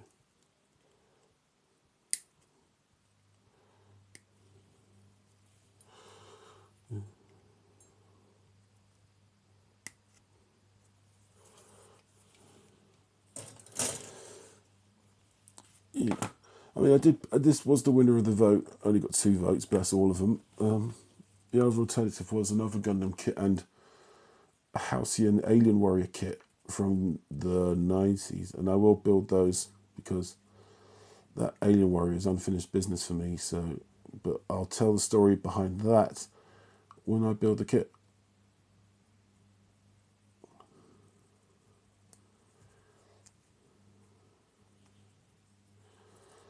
But spoiler alert: somebody's younger brother got a beating for it.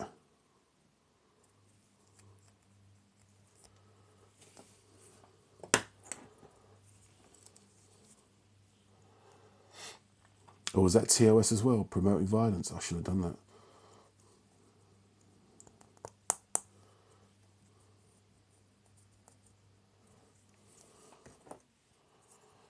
So we could just, that needs a bit of trim. Okay.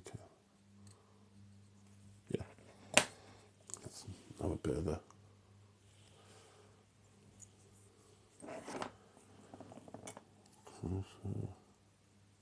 B29.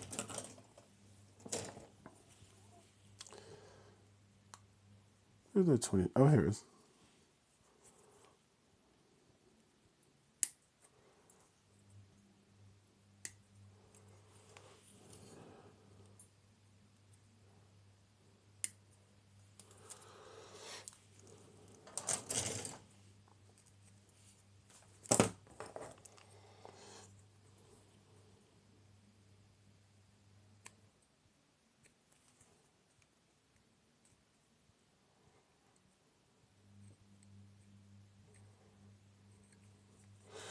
Just trimming.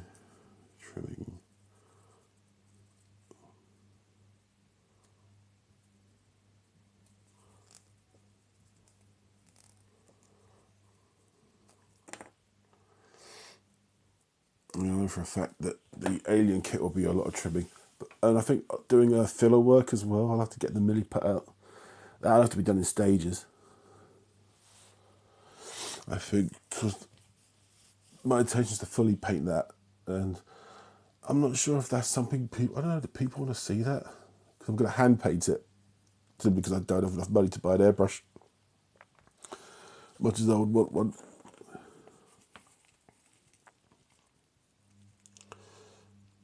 Okay, clips onto there. Like a little. Okay, just right. Okay, so it's like a little. It gives a bit of clearance for the foot. That's 7. Okay.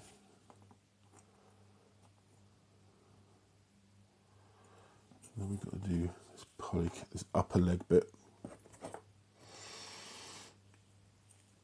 It's a polycap B. One of those.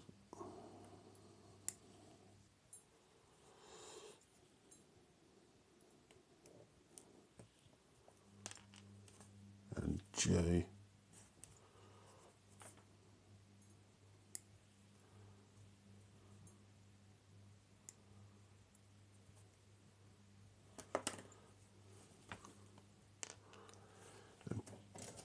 Pods B7 and B9. Right.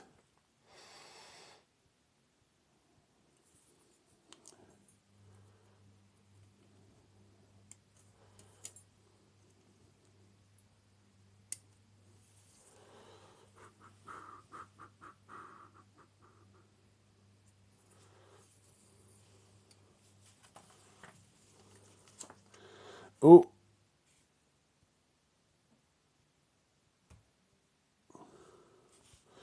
bit of spam there.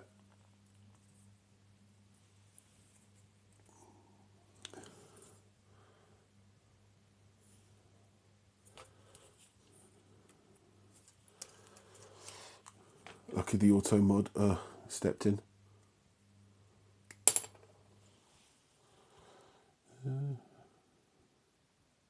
B9. Where's 9? Okay.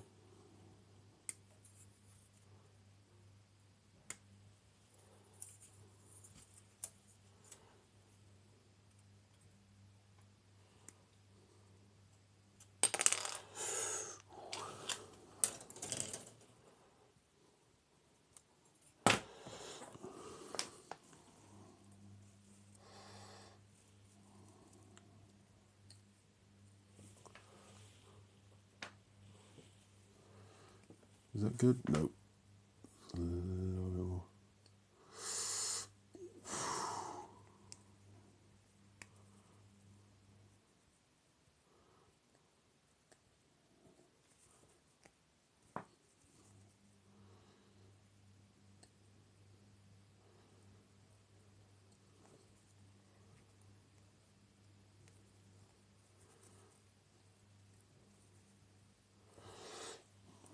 Okay, so that bit goes there. That bit was needs a bit of a trim.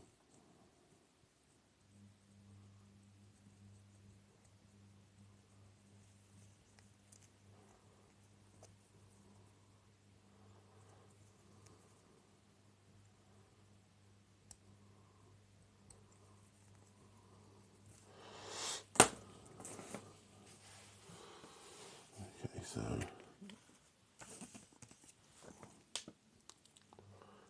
that bit goes in. Oh yeah. There. That goes around there. And that will. No, we don't. Okay.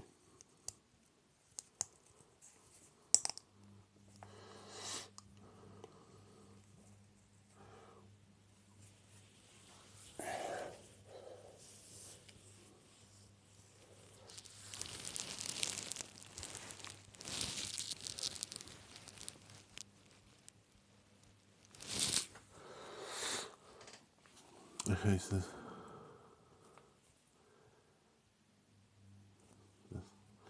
so that's the upper thigh, right? That's that's the foot. That's the lower leg. So okay, so we need what part is this? Okay, so we need B19.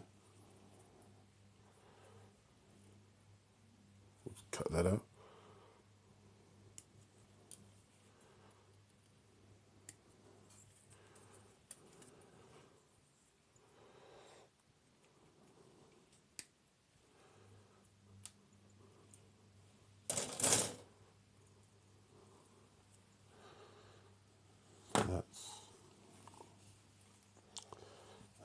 That's going on the back of that leg.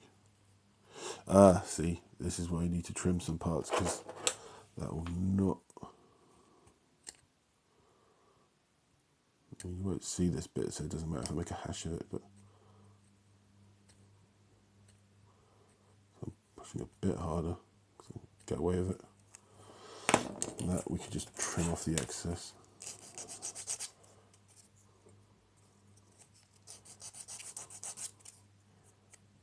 Yeah, that's right.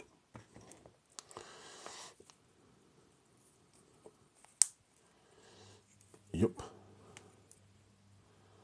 And that is the.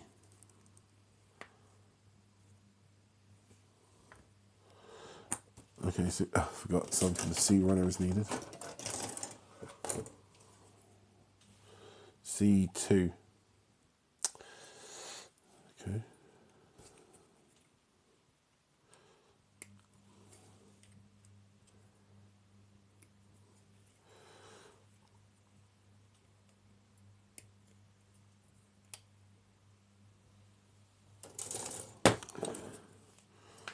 Okay, trim the sides a little. Ooh, careful, boy. Is my voice coming across okay? I know I'm quite croaky and sick, but you can hear what I'm saying at decent volume, right? Like, is the sound quality decent? By what you mean adequate? Okay, so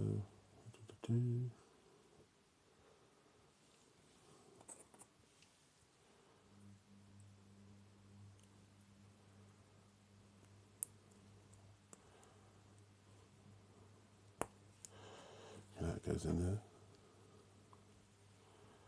That goes in there.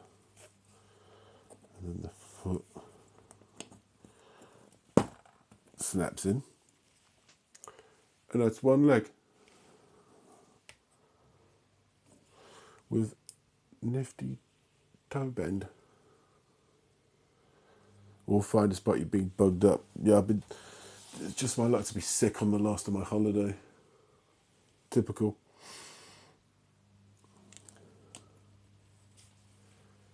Just as well I didn't go to Camden Market, have another pop into that Bandai Gashapon thing. God knows what kind of illness I would have caught off those weeaboos. You know, because it's been a long time since I've been to that MCM Expo, and there's always some sort of variant strain of flu going around those places. Those kids do not wash. 7, and then 8. Yes, that's the other leg. This.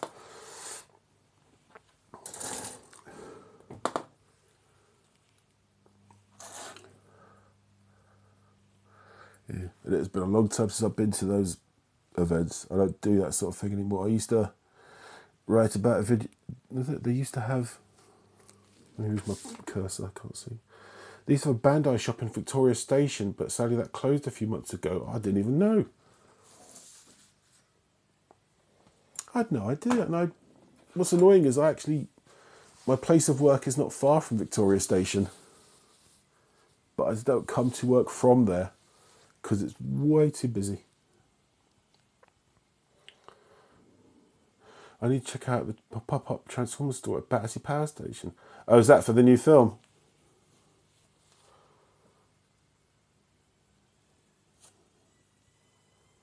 See.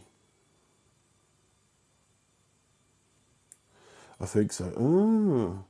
Oh, I stopped buying Transformers years ago. Just opted out. I think the breaking point for me was having an argument with someone about what colour Soundwave was supposed to be in the show Transformers Prime. Do you remember that? It was all CGI.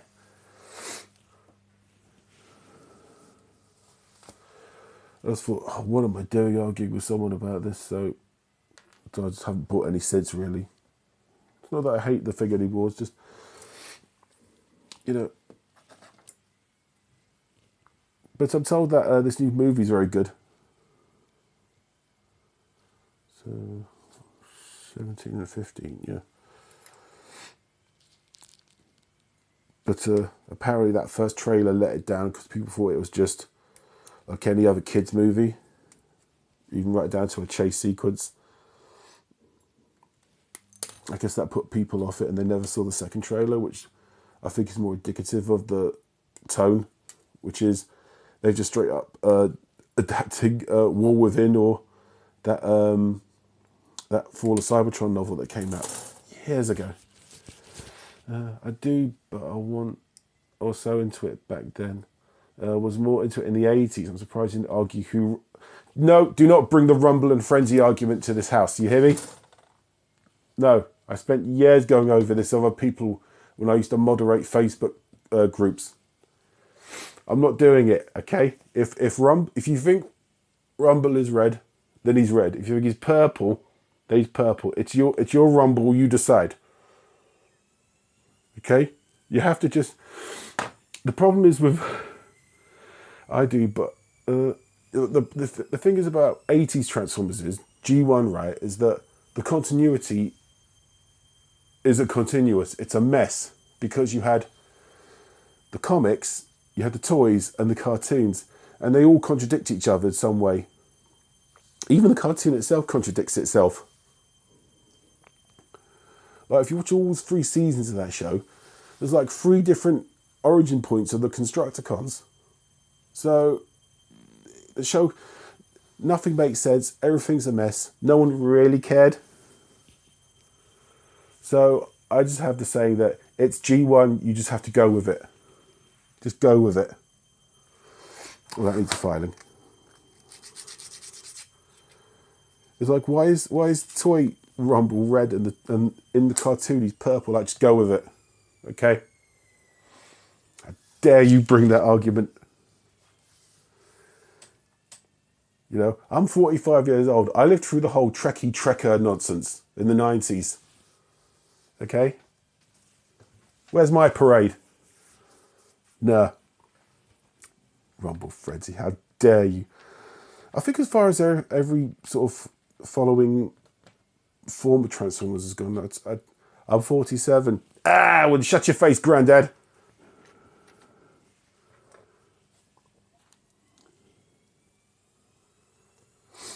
So what part am I putting in here? Oh yeah, it's faces down.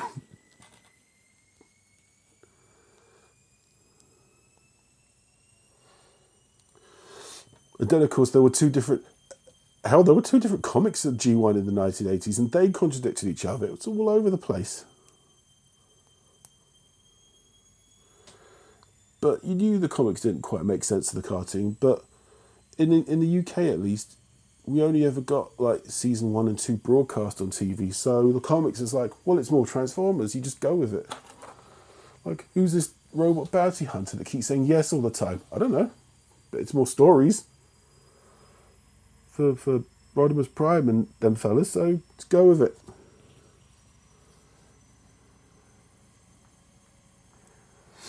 You know, I don't know, maybe it's because of that why I'm not so... I don't really care about all these people that are trying to engage over continuity. Oh, they've betrayed the law by, like, now Jedis can, I don't know, have cups of tea now or something. It's like, psh, man, watch Red Dwarf. That show is insane. They don't know. You watch Red Dwarf and then come to me about continuity. You'd wish you'd have what Star Wars does right now. You know. Oh, there's Kung Fu Jedi. That's nothing.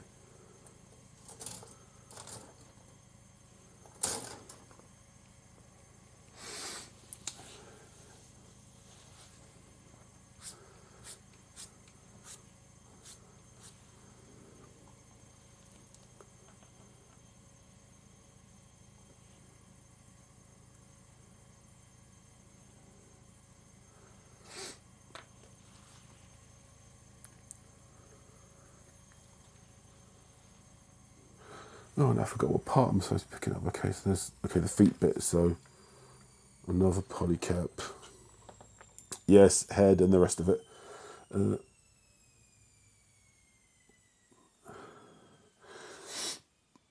I don't even keep up with the Star Wars expanded universe. I mean, mainly because I haven't got Disney Plus anymore. But I just look at it as in, what am I looking at? Oh, I look at it the same way I looked at the expanded universe from the books. It's just something else that doesn't really impact upon what I do or what I enjoy. I mean, years and years and years ago, when Cartoon Network broadcast the Clone Wars show, and the CGI one, and I watched about 3 or 4 episodes, and I just thought, it's just not for me. I'm not really a fan of it. I don't enjoy it really, so I just found something else to watch.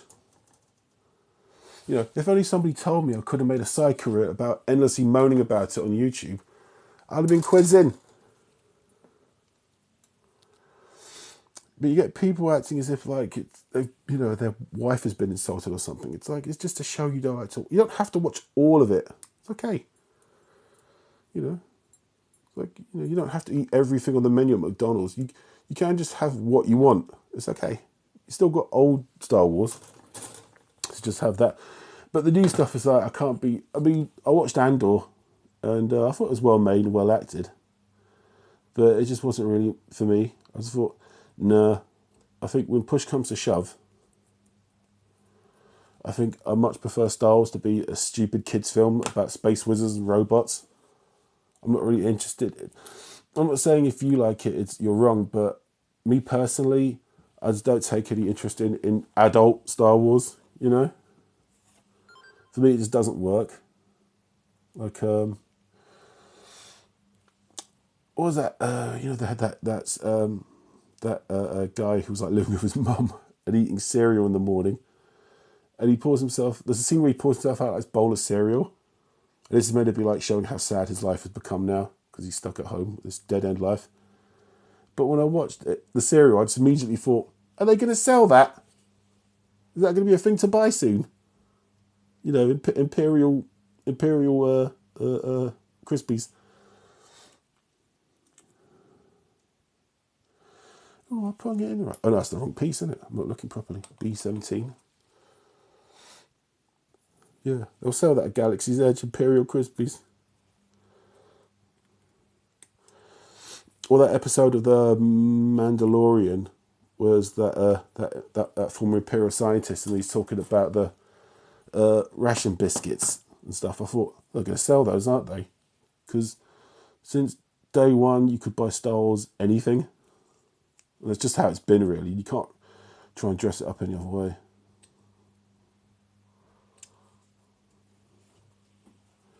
But it just wasn't for me. I don't know. For me, it was more like, and I felt more like Blake 7 than it did Star Wars. I don't mean that in a bad way, but just, you know, it was just a different beast. Not really one I wanted.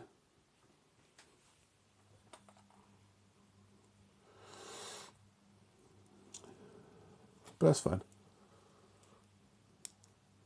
Plus, it was a bit off-putting seeing Trevor from EastEnders in it. You know.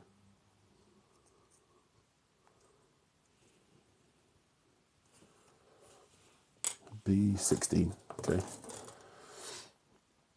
But then it was also off-putting seeing Trevor from EastEnders turn up in The Batman.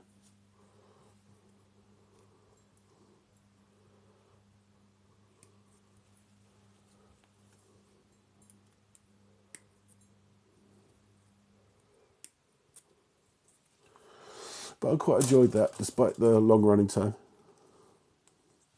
Okay, so we put, was it? Yeah, put that in there. Doing that right? Okay, let's give that a proper squeeze. Yeah. Yep. And that goes in. That's why I stopped watching EastEnders. It's depressing. Hey, they're missing a trick there, not doing the crossover. Star Wars EastEnders. Ooh, that's very. I have to make an adjustment on that at some point, because I do worry that it won't. Yeah, I'll also have to put some super glue around. I'll have to put some super glue around that, let it fully set. So it just creates a little extra layer of thickness, and then that'll go in that poly cap fine. Because that's very wobbly. Not happy with that. As opposed to that, which is quite stiff. Yeah, EastEnders Star Wars. That'll. I mean, because they film a lot of Star Wars in England, you do see a lot of soap and drama actors appear in Star Wars. So they might as well just, you know, just make the natural connection. Like, what's that new? I can't remember what it's called, the new one, because I'm not keeping up. But it's basically the Goonies, but Star Wars. Which, oh, where am I now? The second one, okay. Which makes sense, seeing as that modern day directors are basing their sort of Star Wars entries on the movies they grew up in. Wasn't Big Mo in Hellboy? Yeah, she was. And you know who Big Mo is in real life, right? That actress. She's the older sister of Gary Oldman.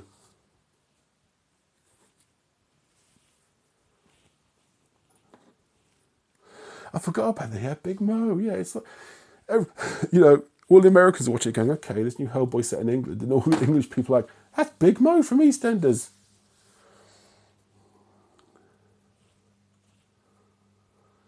So we've done the foot. Yeah, right, so polycap F.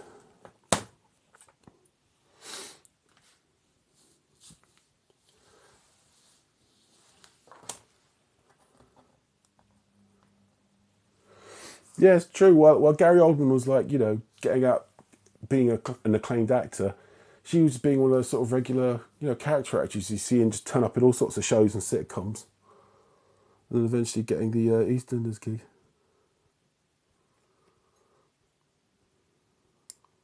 Is that F? Yeah.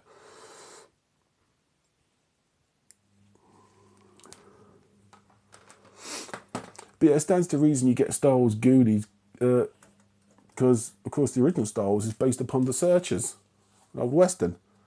So it makes sense that modern directors will want to do their own Star Wars, but base it on the movies they grew up with. We do more of it, I say. You know, lean in, you know, make your own version. You know, like, oh, one of those attack droids from The Phantom Menace got struck by lightning, is now sentient. There you go. Star Wars Short Circuit, that'll sell.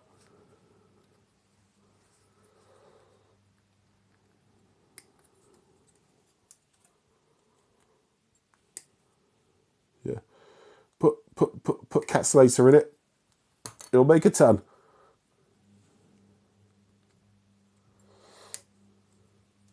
Star Wars Gremlins would sell better.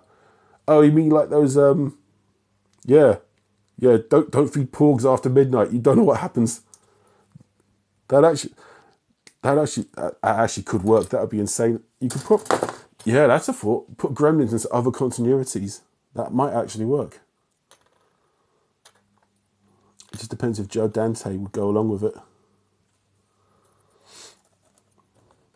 I mean, he might just, because obviously Gremlins 2 is an insane movie, which Warner Brothers amazingly, was it Warner Brothers? Yeah. Because Gremlins 2, right? They went to Joe Dante to make Gremlins 2 originally, and he said no to it because he said, no, Gremlins is just a standalone movie. That's good as it is. You don't need to make a sequel. So they go, okay. They try to approach our directors. They don't want to do it. Yeah, when the Bat Gremlin smashed through the wall, yeah, it left a perfect bat symbol. So yeah, so Warner Brothers go crawling back to Joe Dante, please do the sequel. And he went, okay, but on the proviso that you make the budget much bigger, which it was, and I get full creative control, no interference. And they went, okay, fine. That's why Gremlins 2 is so insane, because no one was allowed to interfere. No one stopped and went, wait a minute, your movie stops halfway through and Hulk Hogan tells them to stop messing around. No one was able to do that. Joe Dante had no restrictions. B23. I remember when that first came out and you could not get the toys for it. Not where I lived. I mean, it's not like now you just find the multiple websites where you can find places to buy merchandise. And yeah, sometimes it's annoying because you get scalped. But back then, in the 80s, if your local high street had something or it just didn't. Simple as that. Like, did our local Woolworths have the plush gizmos? Nope. Then too bad.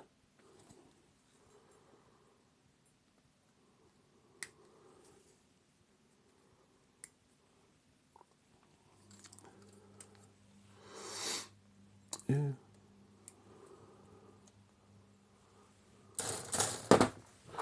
I think that's been reissued by NECA, hasn't it? The Bat Gremlin.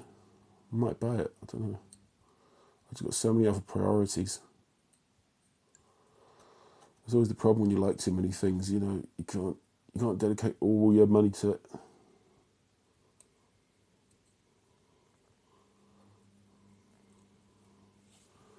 Was that 23? I think it was.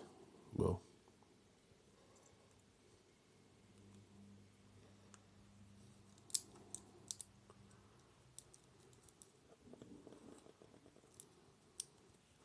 I know it was that size. Sorry. So that was 23. What did I cut off? 22? Yeah, I did. Idiot.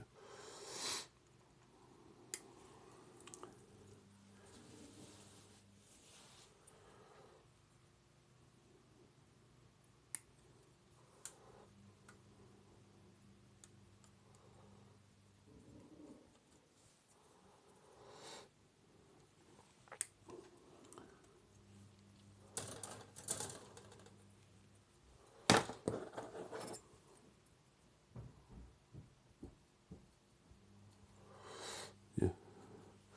Of course, talking about Gremlins 2 again, I didn't see Gremlins 2 in the cinema, so originally I didn't see the Hulk Hogan bit. I saw it when you had to rent it on video, and it's not Hulk Hogan, it's John Wayne, or rather an old piece of a John Wayne movie that someone dubs over. And that's never the version you see on TV. It's the theatrical cut. Yeah, there's that. Okay, and B5.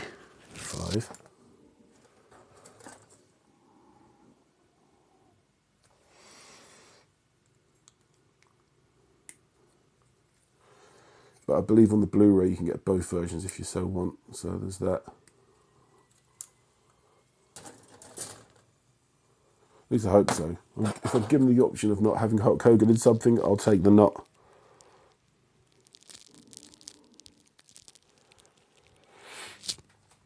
Although just for context, I always thought he was rubbish anyway. Before it was cool.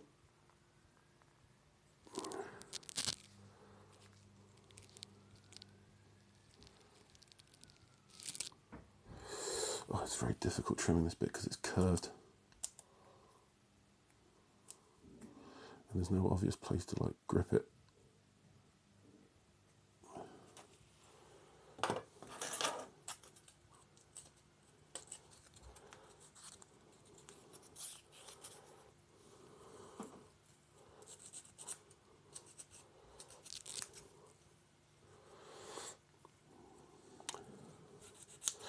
Oh yeah, speaking of which, Minded Gremlins 2, Christopher Lee's in that. I got to pre-order the Christopher Lee Dracula. Because that's just come out in some parts of America. Not seeing it anywhere in the UK. So I really want to get that. It seems very amiss if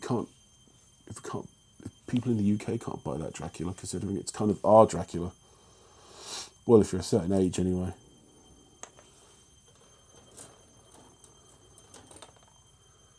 And B29.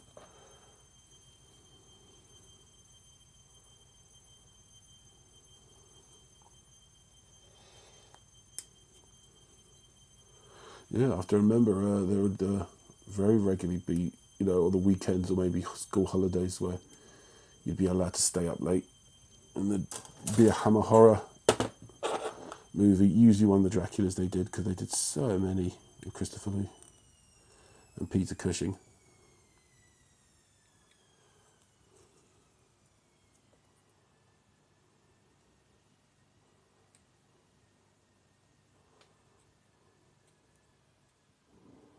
Oh dear, gouged it a bit.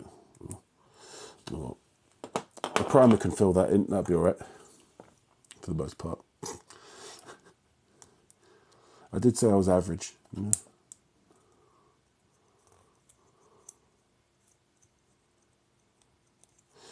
Yeah, that's...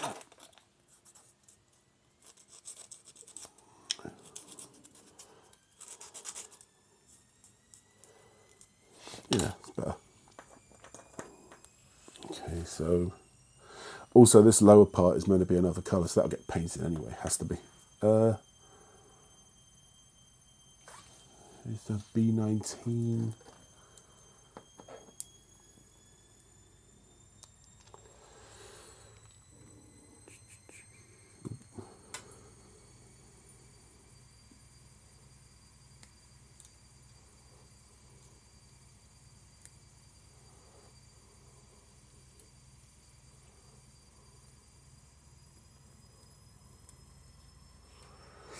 Yeah, that's why I wanted to watch The Wicker Man when I was only 7, and my dad let me. He shouldn't have, but...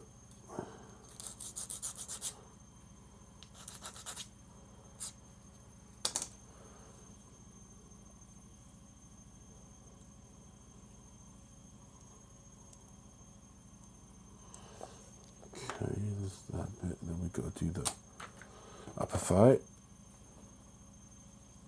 So that's B.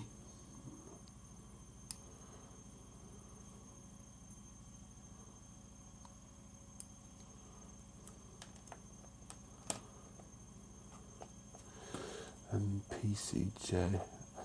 He also let me watch Fred's, or rather he turned on to us and had us all watch it on the second, the very first repeat they did on BBC One, I believe. Yeah.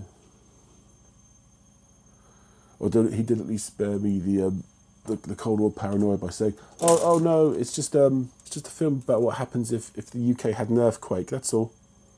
It's not to do about the inevitable nuclear apocalypse that threatens us all."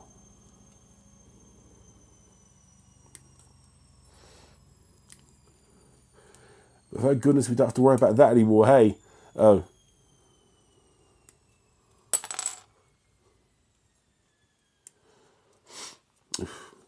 Hope it doesn't happen. I've pre-ordered several figures that won't come out till next year.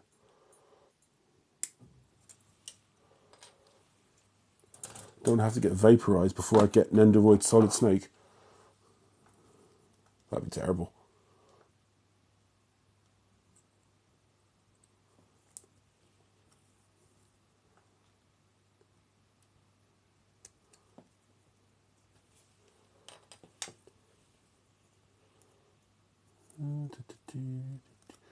That is, just needs a bit of a trim. Okay, so we got that, and that pops into that. Yep. And then the upper bit facing up goes like that.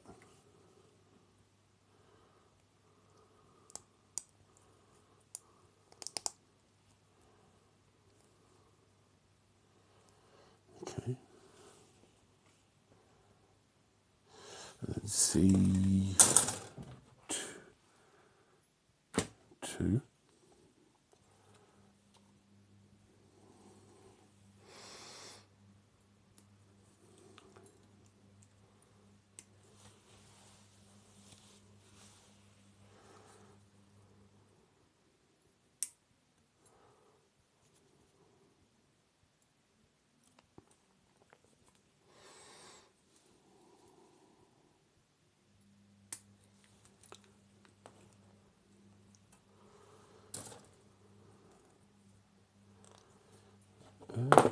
So is this going on the right?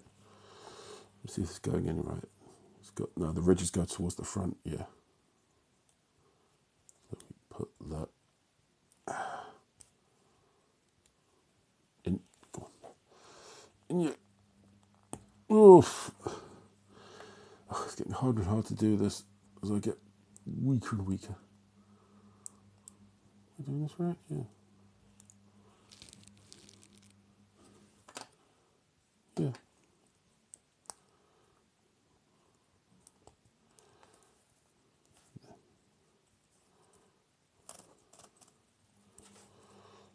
There's something not quite.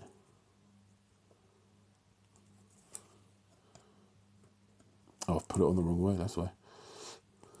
And then we put that into the.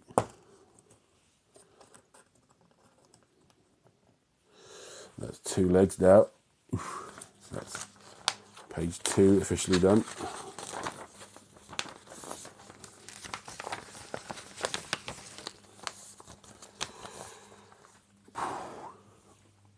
Just check the battery. 46. I think we're just about to make. Is this the last page? I hope it is. Yeah. Yeah, we'll make it. We'll make it. How long have we got? 2 hours 19. Man alive. That's going to take forever to upload to YouTube.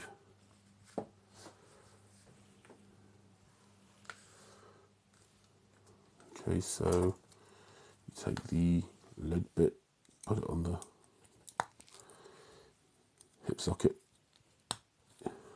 like that. Then B28. That's not B. We're getting very close now. We just got to put the gun together. B28. Where's B28? Oh, right, here they are. Side skirts.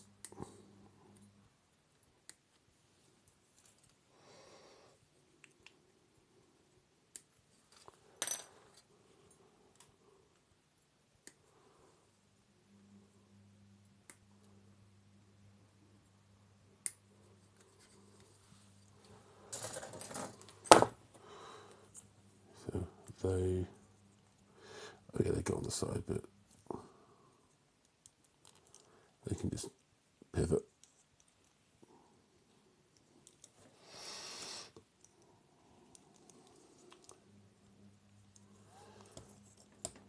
Okay, and that.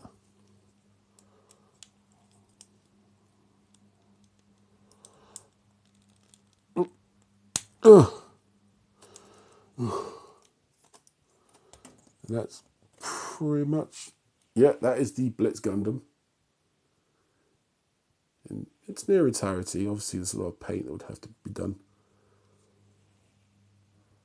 And if I had the time, what I really want to do is paint it to more of like a slightly a flat black, or more of a military black, you know, like almost like a really dark grey. But it's still nice. It's still like the raspberry yogurt. But Does it? Yeah, articulates. Yeah, usual high grade articulation, you know. That to the side, you know, doodly dee. Always have to adjust the shoulder bits, you know, turn the head. Fine. So nearly there, nearly there. We're in the home stretch. Now it's to make the gun. That big harpoon thingy he has. That's the B runner completely spent. Okay, so A 24 and 19. So mostly this.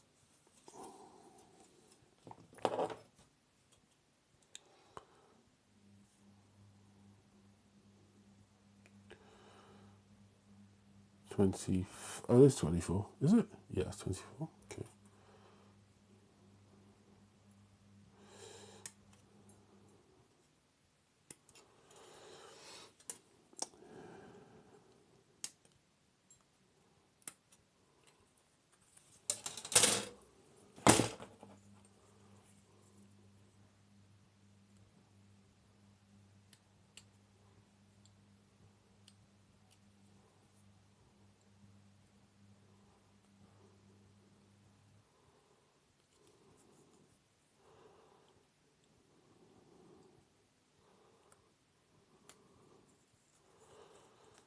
Bit of trim on that top, yeah. Actually, I don't think it needs it. Oh, this does. Very carefully. Okay, so that's that bit. And then A2.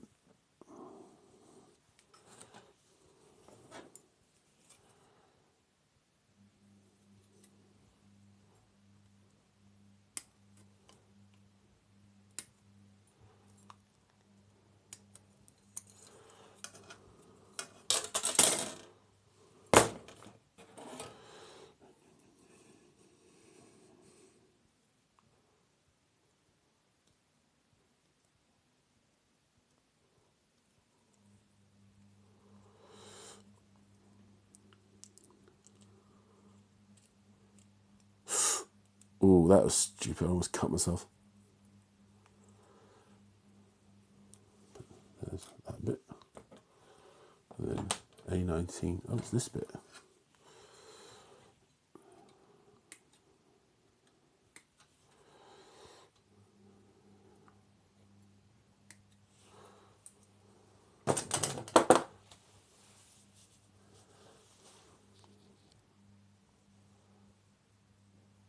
Yeah, that's coming out fine. So that's, I think that's, yeah, that.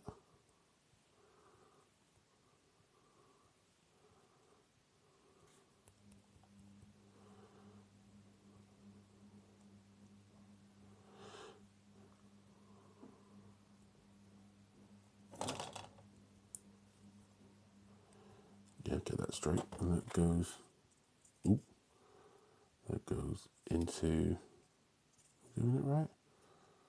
Okay, that goes into the bottom.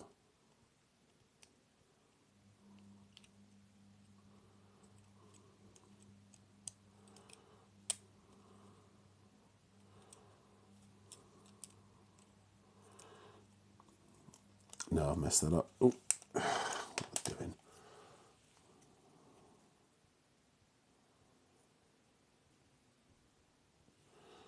Okay, that goes into the upper.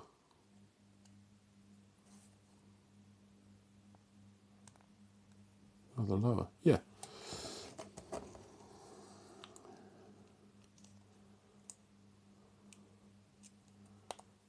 Okay.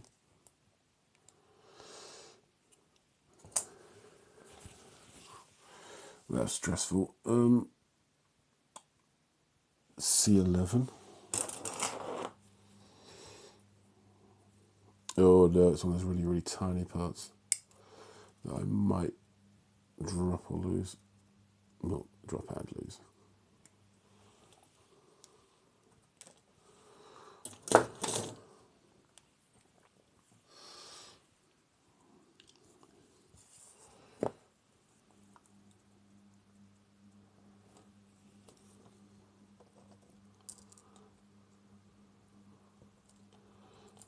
goes in there, sort of.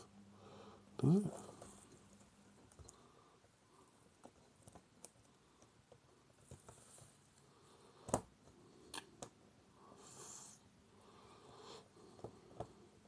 Okay, there it goes. That's just about. Now, pray. C19.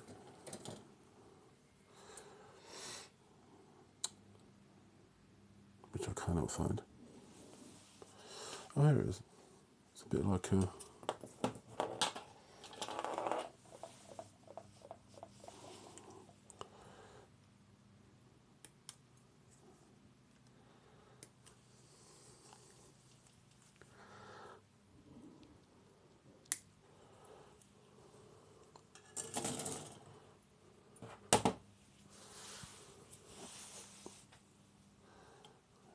That bit, and then we need A3.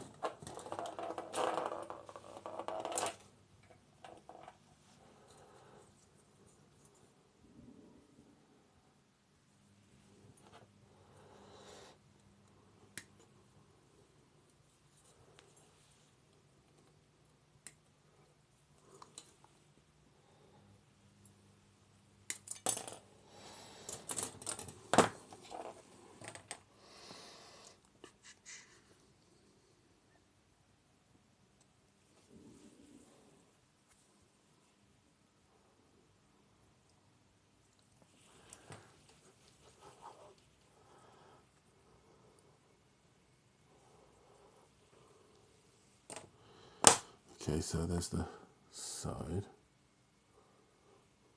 That goes.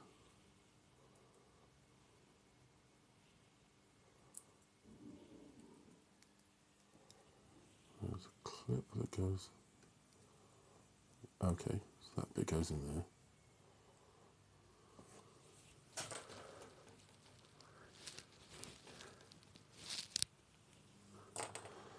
And then that.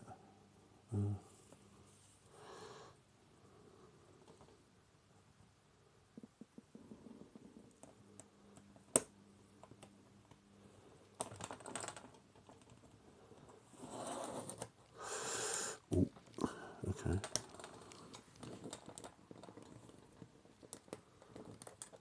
No, not correct at all.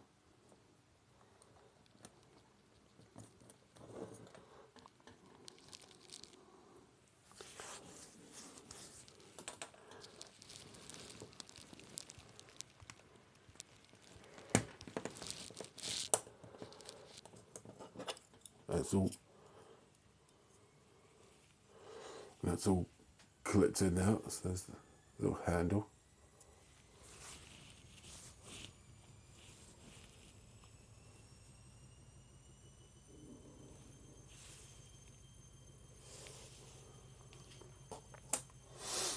It's almost all there. We just got to do the there's the final bit, the little grabber thingy.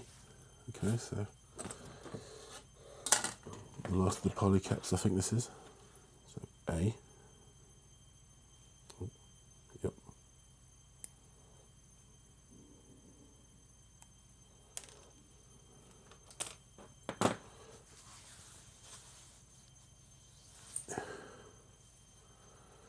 A and then A6.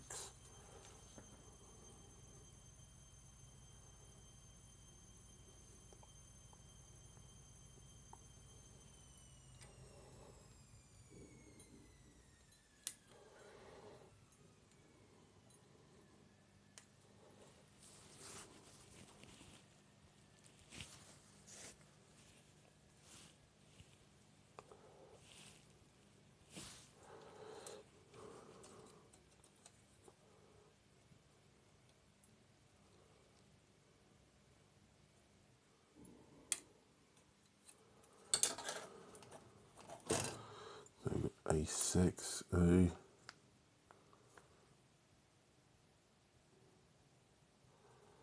28, which goes into another part that we have to, that should have been pre-assembled. I was doing it wrong. But So this bit is A27, which is right here.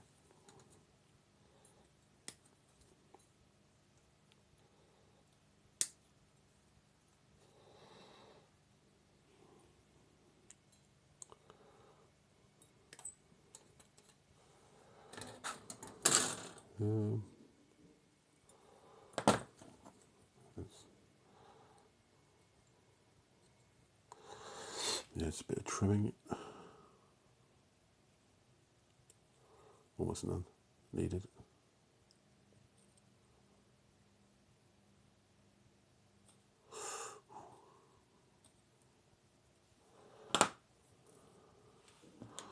And it requires a part from the C runner. That is all of C. Oh no, these parts are tiny. I hate things like this.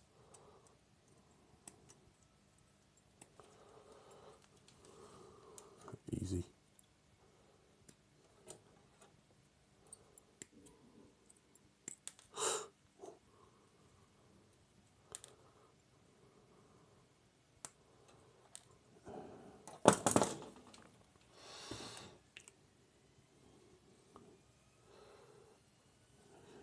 Yeah.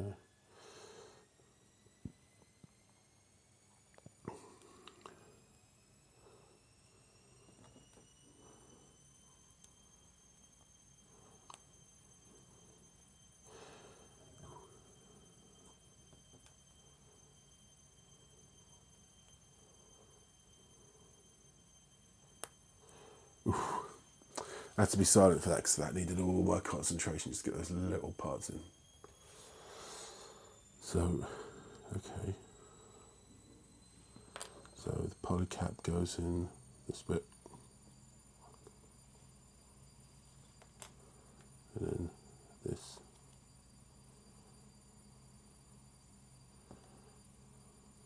Plugs down into that.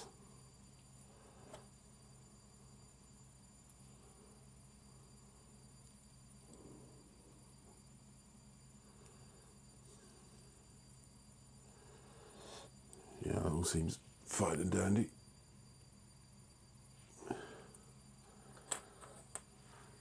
Now, oh, no, apart from the C runner.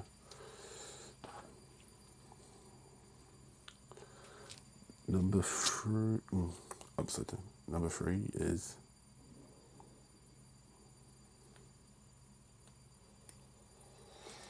a very awkward bit.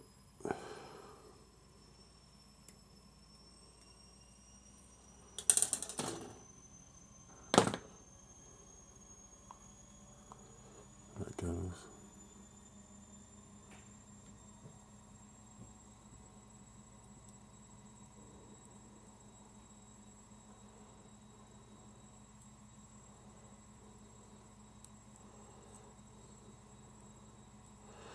Okay, and then a 31.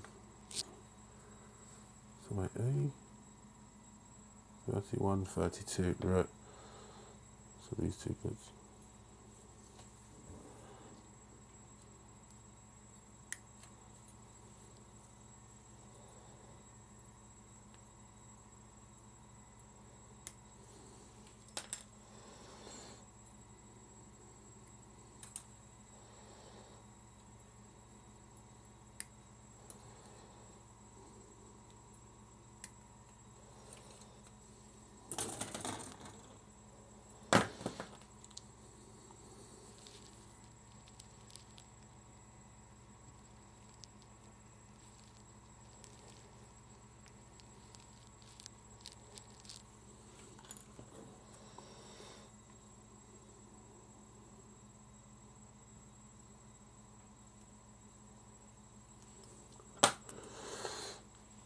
Like trim and oh, these go together, do they? Okay.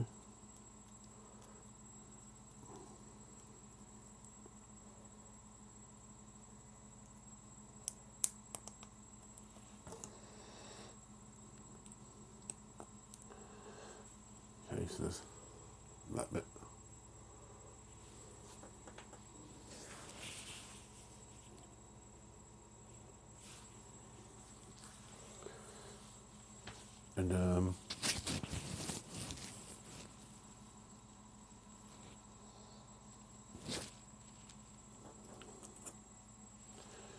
So, okay, what's this?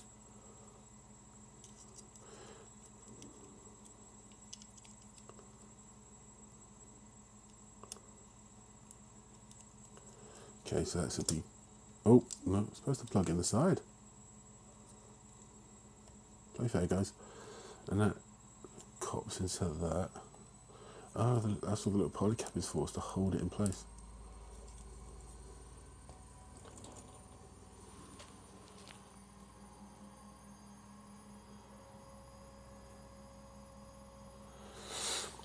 Okay, and the extra bit is just if you want the claw thing open, there's a little stand for it to go onto, but you know, don't need to make that now. So that's basically the kit done with.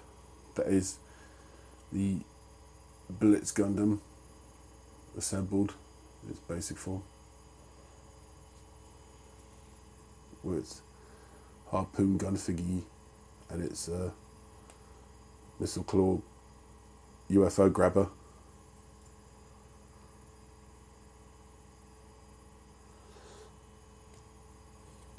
So that's that.